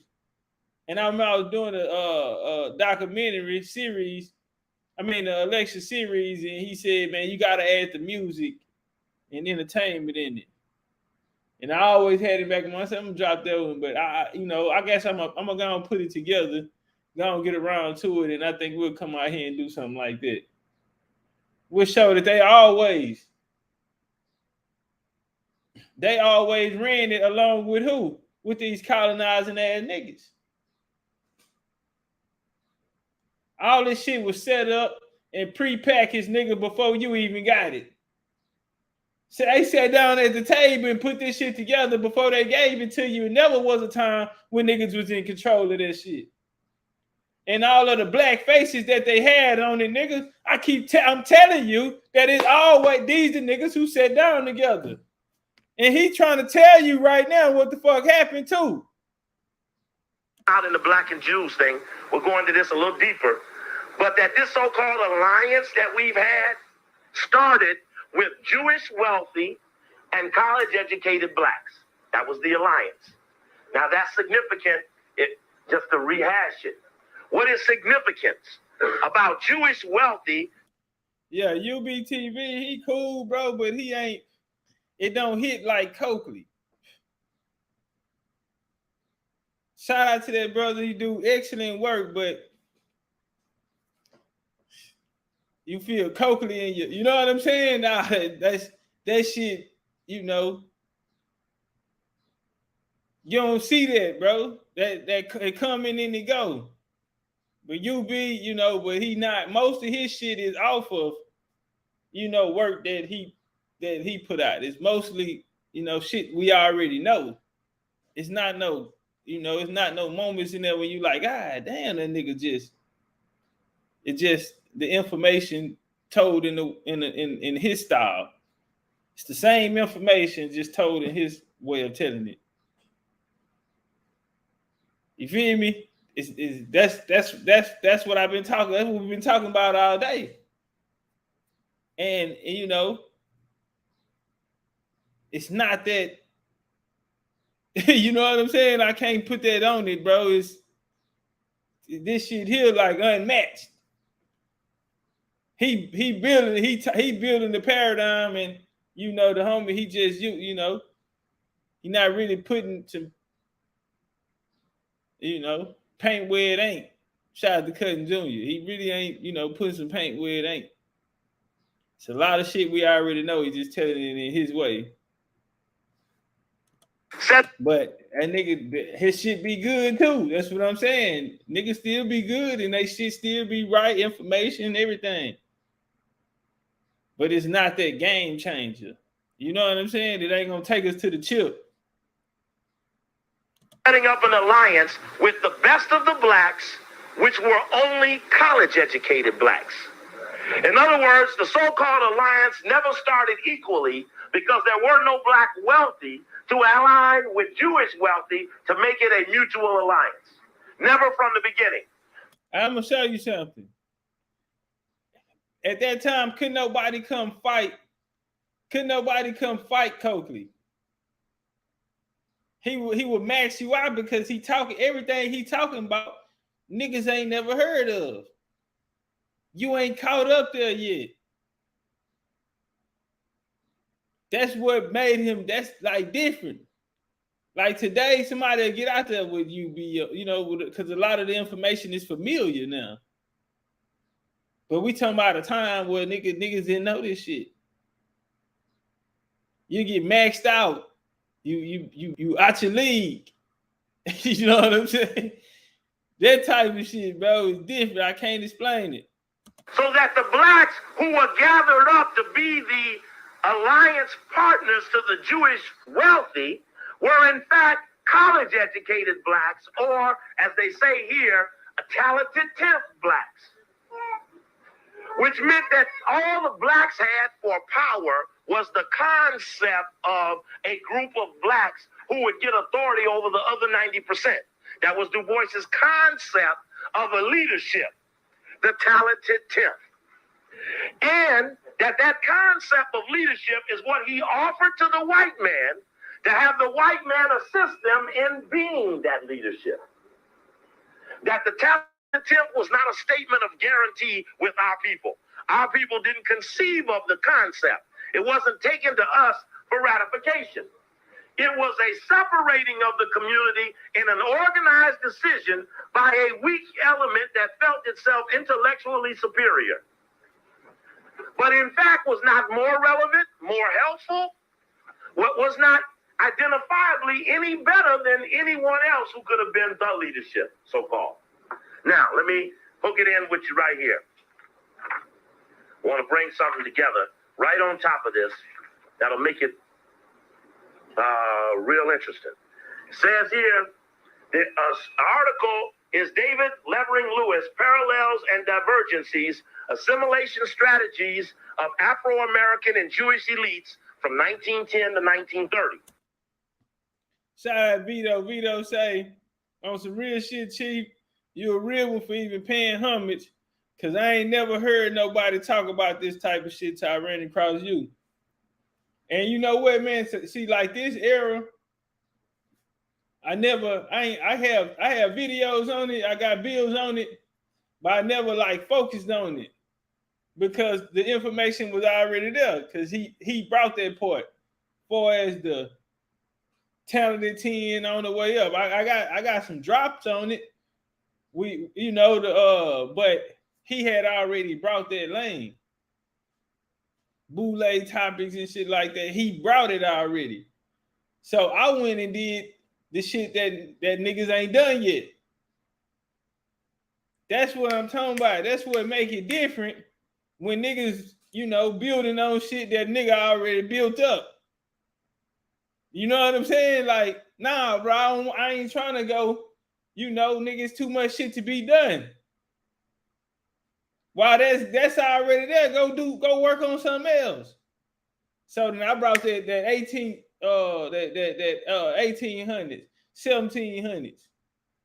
We went and put all that part together, and then we put it with this right here, and there go the story right there. There you go, right there. And my side run right into his side. We meet right up. Boom, boom. Bring you all the way down through adding them all the way down. Right down into the Niagara movements and all of that type of shit. Coming out, because I bring you all the way down to the Pan-African Conference.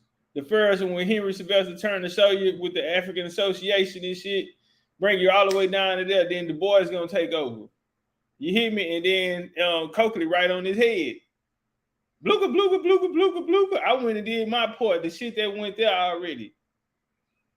Bars. Niggas ain't gonna see it till I'm gone. I ain't gonna get my card for it till I'm gone. But nigga, I came right there, goddamn, in the line right up with that nigga Coakley shit. They go the game right there. Mapped it out. Now, as I said, I have never been one for Negro history.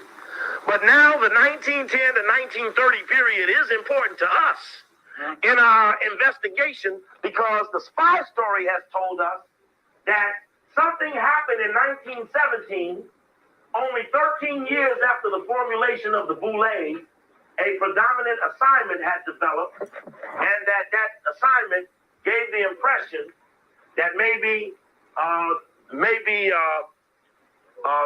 this was set up to be the spy system. The argument simply stated that there is a time when a small number of socially powerful and politically privileged Jews and African Americans embrace the ideology of extreme cultural assimilationism. That although this ideology was empathetically not without paradox or illogic, its ultimate consequence entailed the abandonment of identity, and that these two elites, one wealthy and primarily German Jewish, the other largely Northern and college-trained African American, reacted to threats to their hegemony from both within and from outside their ethnic universes, decided to concert many of their undertakings in the belief that group assimilation could accelerate through strategies of overt and covert assistance. Influential Jews and talented African Americans feared within a short span of time they would be powerless to promote their social and political programs because of nativism. Other members of their groups who were acting ignorant or less civilized. In other words, assimilation would be messed up by someone who didn't know how to eat right and speak right. White.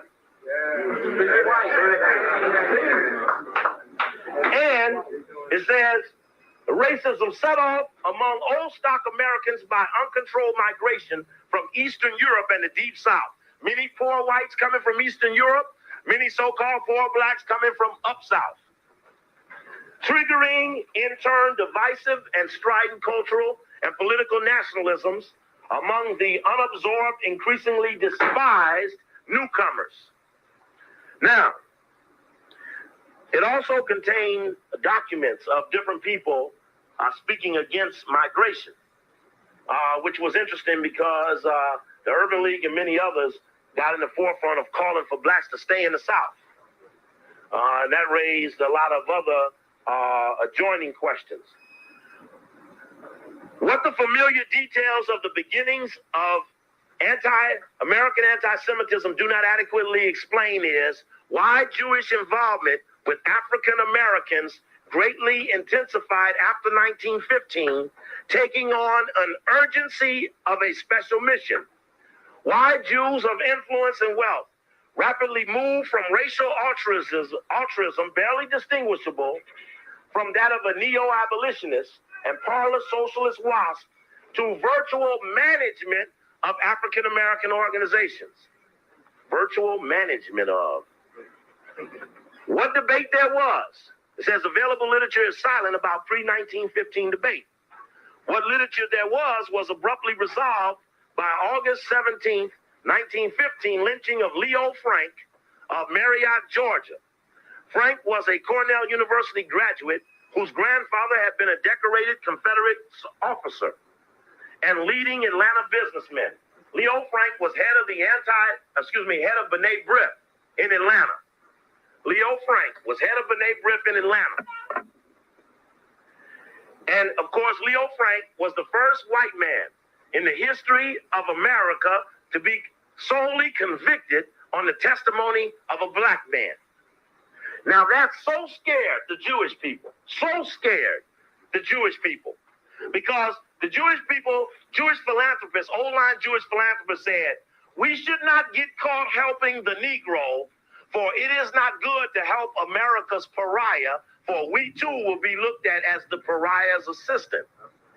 And since we're trying to escape being the pariah of Europe, we won't get caught helping the Negro yet. That was the pre-1915.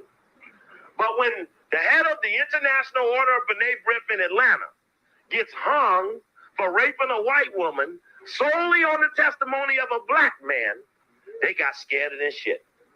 That scared them. That's when they ran out and formed the Anti-Defamation League.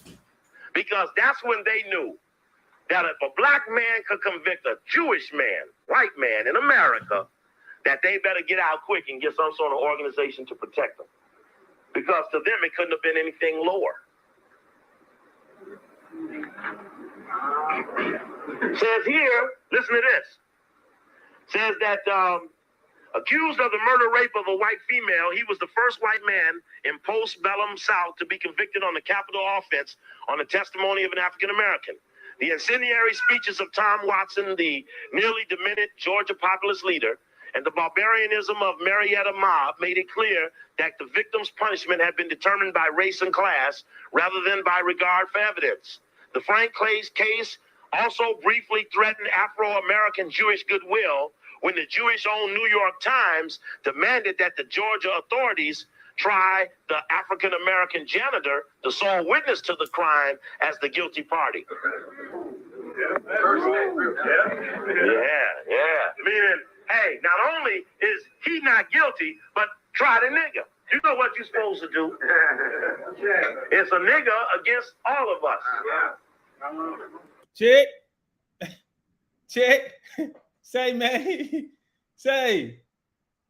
Put some respect on his name. What'd he say?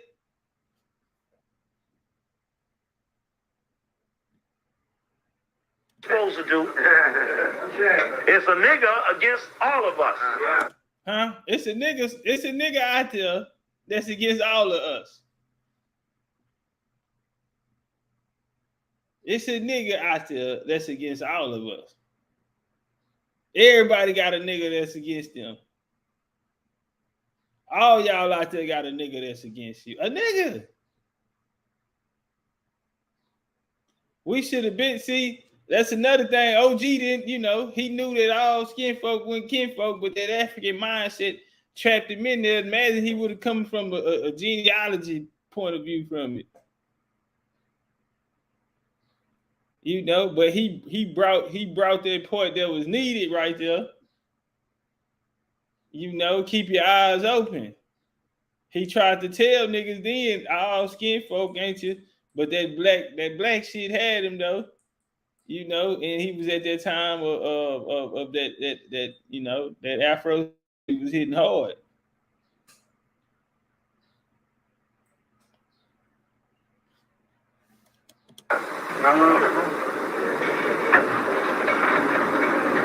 So nigga out there. It says there were many use of distinctions. It says that the Jewish leaders preferred leaders of accommodation rather than of protest. What's wrong? Something wrong? Oh, yes, please. There's a nigga out there against, that's some cold shit. There's a nigga out there against all of us. Sister is going to start in the back of the room and start passing the hat while I'm talking so that I can keep talking. I want you to do good.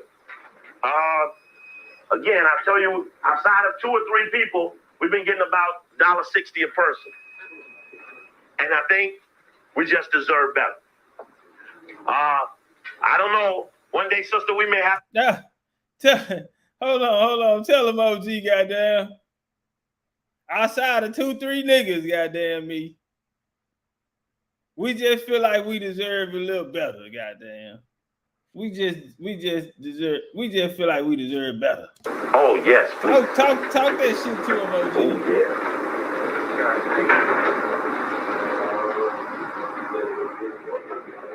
Now, sister is going to start in the back of the room and start passing the hat while I'm talking so that I can keep talking. I want you to do good. Again, I tell you, outside of 2 or 3 people, we've been getting about $1.60 a person. And I think we just deserve better. We just deserve better. I don't know. One day, sister, we may have to go to $5 admission at the door to get the money because I shouldn't have to say it. I used to count the money here and tell you what was there and beg you some more. I just been going home, and sometimes when I get home, I can barely speak. My throat is swollen. I got to look in the pile and start rearranging for the next lecture. and looking there and see $140, $150, spending 2, 3, 4 days trying to put this together, it can be a little disheartening. A sizable. Be a little disheartening. Talk to him. Let him know, goddamn. Somebody taking for the blown up dollar. Come in this whole man and we have a good bill. Nigga, look at the lights just ain't right. You got a couple thousand niggas watch the motherfucker. Goddamn lights ain't, We leave out of this hoe. It be about like 500, 600 niggas that came through while we was in this hoe. After we get off the live and the lights just ain't, it can kind of be a little disheartening. And when a nigga come out and say, man, I ain't doing no motherfucking bills on, you don't want to go keep giving the motherfucker the best of you, bro. And you can't, if you like it, share the motherfucker with somebody. You know what I'm saying? It's shit like that. You feel me? It could be, because you put your all in it and you like, hey, man, trying to give you the best shit. When he told them niggas, he said, I want you to do good. I want you to win, nigga. You know what I'm saying? Especially we Indians, nigga. We gotta win, nigga. We can't take no L's. No, we can't fuck up one time, nigga. We gotta be on our best shit. You know what I'm saying, nigga? We have an opportunity to really make this shit work. We have an opportunity, bro, to get back, you know what I mean, to who we are. And if we don't do it, bro, this shit gonna be gone. And so it's that important, man. But how do you get everybody to see it for what it really is? Before, when it's gone, then, nigga realize, like, nah, we can't afford to make that mistake, bro, with this shit. And that's why I always say, man, have your ancestors, bro, on your screensaver or something. You need that reminder, bro, of what the fuck you were fighting for. Why the fuck did you even putting your time and energy into anything that you looking into? You know what I'm saying? If anything that was worth it, bro, let it be your ancestors. Let it be the fact that you were fighting for your bloodline. You fight for your story, bro. Yeah, this is an American Indian fight. But shit, you got a big homie in the fight. You got somebody, you got a purpose for being out here, bro. Let that be the reason. You know what I mean? Everybody got a motherfucking part to play in it, bro. If this shit gonna work. Nigga not just trying to get by, barely get by. You know what I mean? Nah, not when the ancestors involved. If the ancestors involved, then we got to make sure they number one. We got to make sure that shit on top of all that shit. Man, it's one thing to say something, bro, but it's another one to believe in what the fuck you saying. So I feel it, brother, bro. The shit can be disheartening. You know what I'm saying? Motherfuckers ain't know who the nigga was. You know what I'm saying? You got motherfuckers years after still playing. It's 2022. We still around this hoe playing the information, and to a lot of people, it's new to them. You know what I mean? Motherfuckers, the information was good enough for them, but when they, you know what I mean, they ain't spread his message. And he knew. He understood what he was doing. Look why the nigga talking so goddamn fast.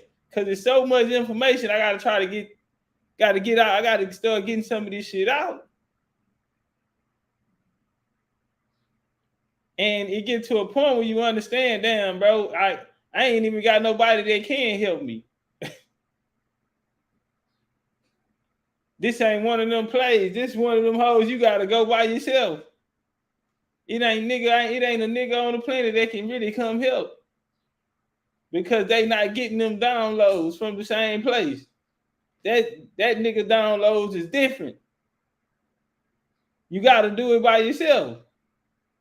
And that shit, they'll be feeling like all the motherfucking weight in the world on you, nigga. That shit like pressure. You can see it in the nigga eyes right now. Nigga, for real, bro. How do a nigga gotta scream and holler to tell you, bro, open your eyes, homie. Look what the fuck these folks, you gotta look at this shit. Everybody looking at the same thing, but the nigga see something else and he trying to tell him. But yeah, it's people pulled up today, didn't even know who Steve Coakley was in the chat. We know all these other niggas, bro. All these other niggas. That shit crazy too. Because that nigga didn't get his card and he put the most important pieces on the table. Yeah, you got colonized. Yeah, you got fucked over, but how and who did it?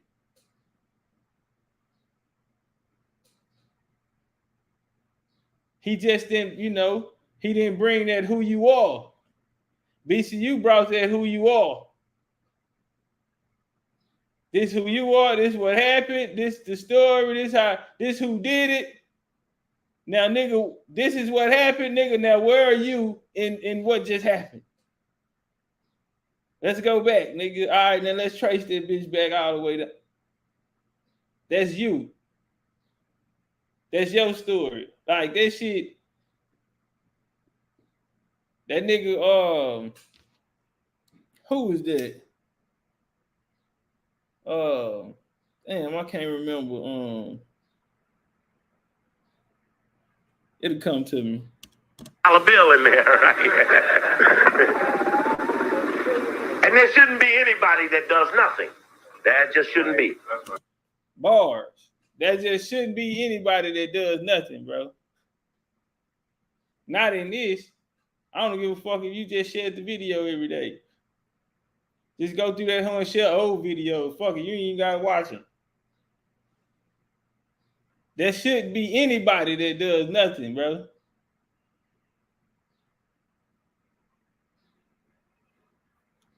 Now, let me go ahead on. I'm trying to do my best. I'm telling you, every day I leave here, sister will tell you, I'll be up till 4 or 5 o'clock this morning trying to finish reading. There's so much to catch up with in this new area that I just don't have enough time to do it all. It's so much, bro, to catch up in this new area, bro. In this new area. Nigga ain't got time. Nigga got, but the shit gotta be done. And when sometimes the shit feel like it ain't even worth it.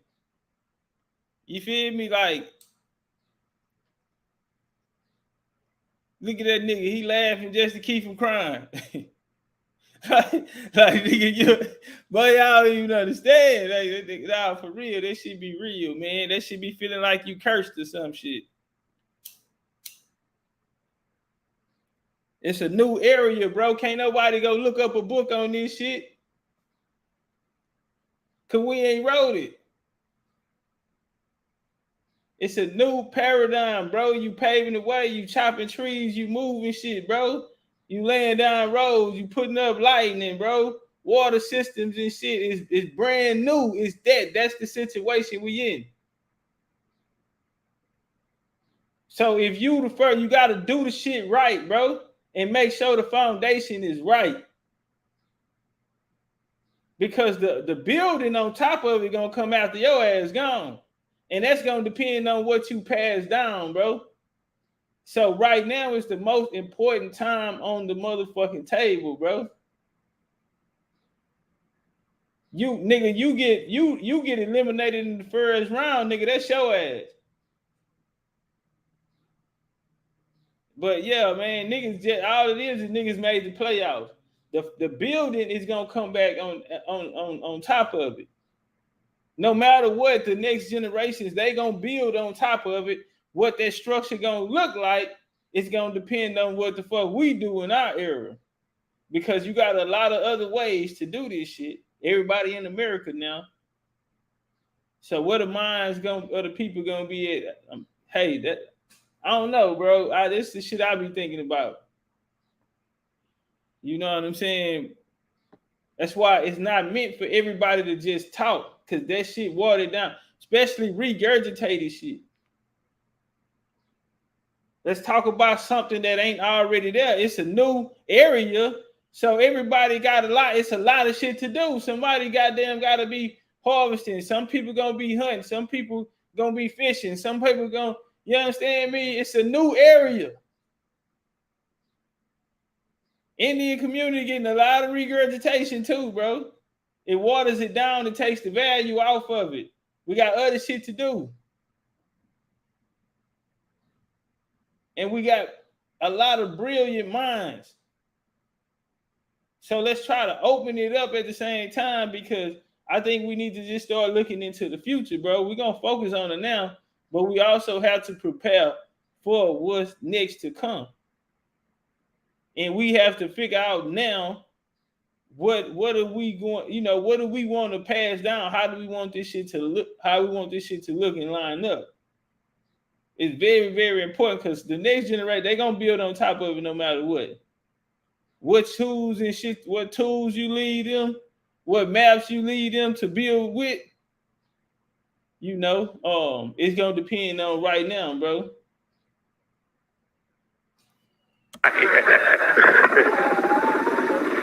And there shouldn't be anybody that does nothing. That just shouldn't be. Now, let me go ahead on.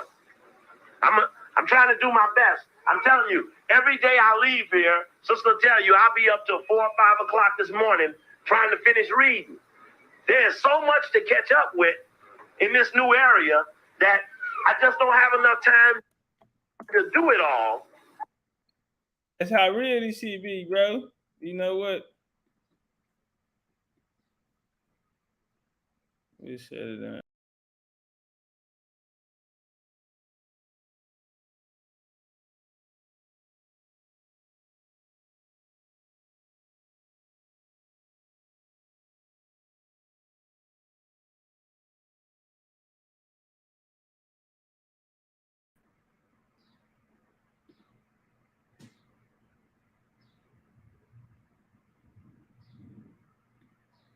Mic check, mic check. I think you kicked me out. Mic check, can y'all hear me? Somebody drop something, let me know if y'all can hear me. I don't know what the hell happened. All right. Appreciate you, dear gang. Appreciate you, Jay Wade. Yeah, in a real way, man. Saturday, we have a meeting on BCU. We got a BCU meeting. Can somebody drop the link to the app? Man, if y'all not on the app and y'all are part of the family, y'all need to come on over there, man, and come join the community over there. We started back over, so we building it back up. You feel me? We building it back up. Let's get it to 200 people. Let's get it up to 200 people over there. So yeah, man, y'all start drop the link down there.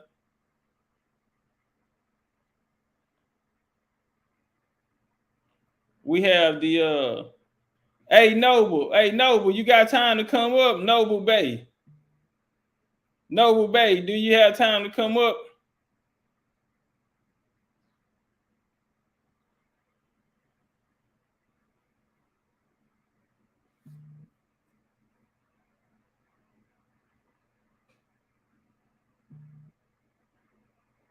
Who is Ghost Music?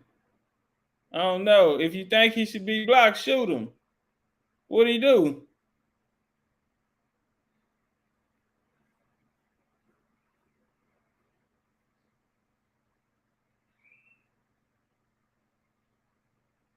I don't know. I don't know who that is. Shoot him if you think so. I don't even know that nigga. No disrespect to homie if he ain't no op or nothing, but if he a op, I don't know him. He an unpopular op. I had no idea.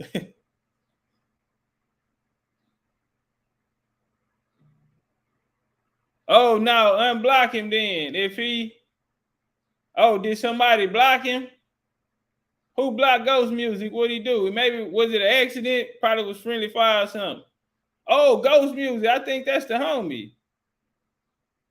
Nah, I think Ghost Music the homie. I'm high, y'all. I didn't say. I'm high.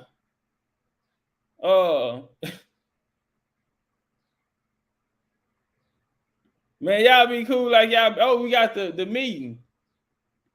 We got the meeting. Y'all make sure y'all pull up. This is gonna be 11 a.m. Central Time over on BCU. Sunday we had a big lecture. Yeah, get on y'all the private group. Y'all got to get on the private group. Yeah, okay. So y'all been downloading the app, just the app. Now get on there. We got a whole group over there.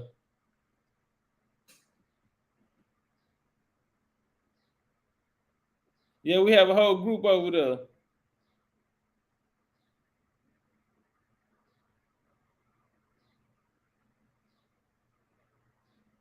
Noble said he know what's going on. Noble, you want to help us out? Before we get out of here, you want to help us out? Okay, appreciate y'all unblocking him. I know he like, damn. I'm high, Ghost Music. My bad, guys. I said, Ghost Music. I don't know that nigga who. He got a wire on? He said he know it. Nah, but it's all love. What I was gonna say, yeah, we have a meeting. Make sure that y'all at the meeting, bro. If you plan on meeting up with us, make sure you're at the meeting if you plan on meeting up with us. Again, Saturday, 11 a.m. Central Time. We rocking out BCU East, BCU West, BCU Midwest, BCU Southeast in a real way. And BCU Gulf Coast, goddamn. That part. Y'all be cool like y'all be cool, man. I love y'all. See you niggas tomorrow.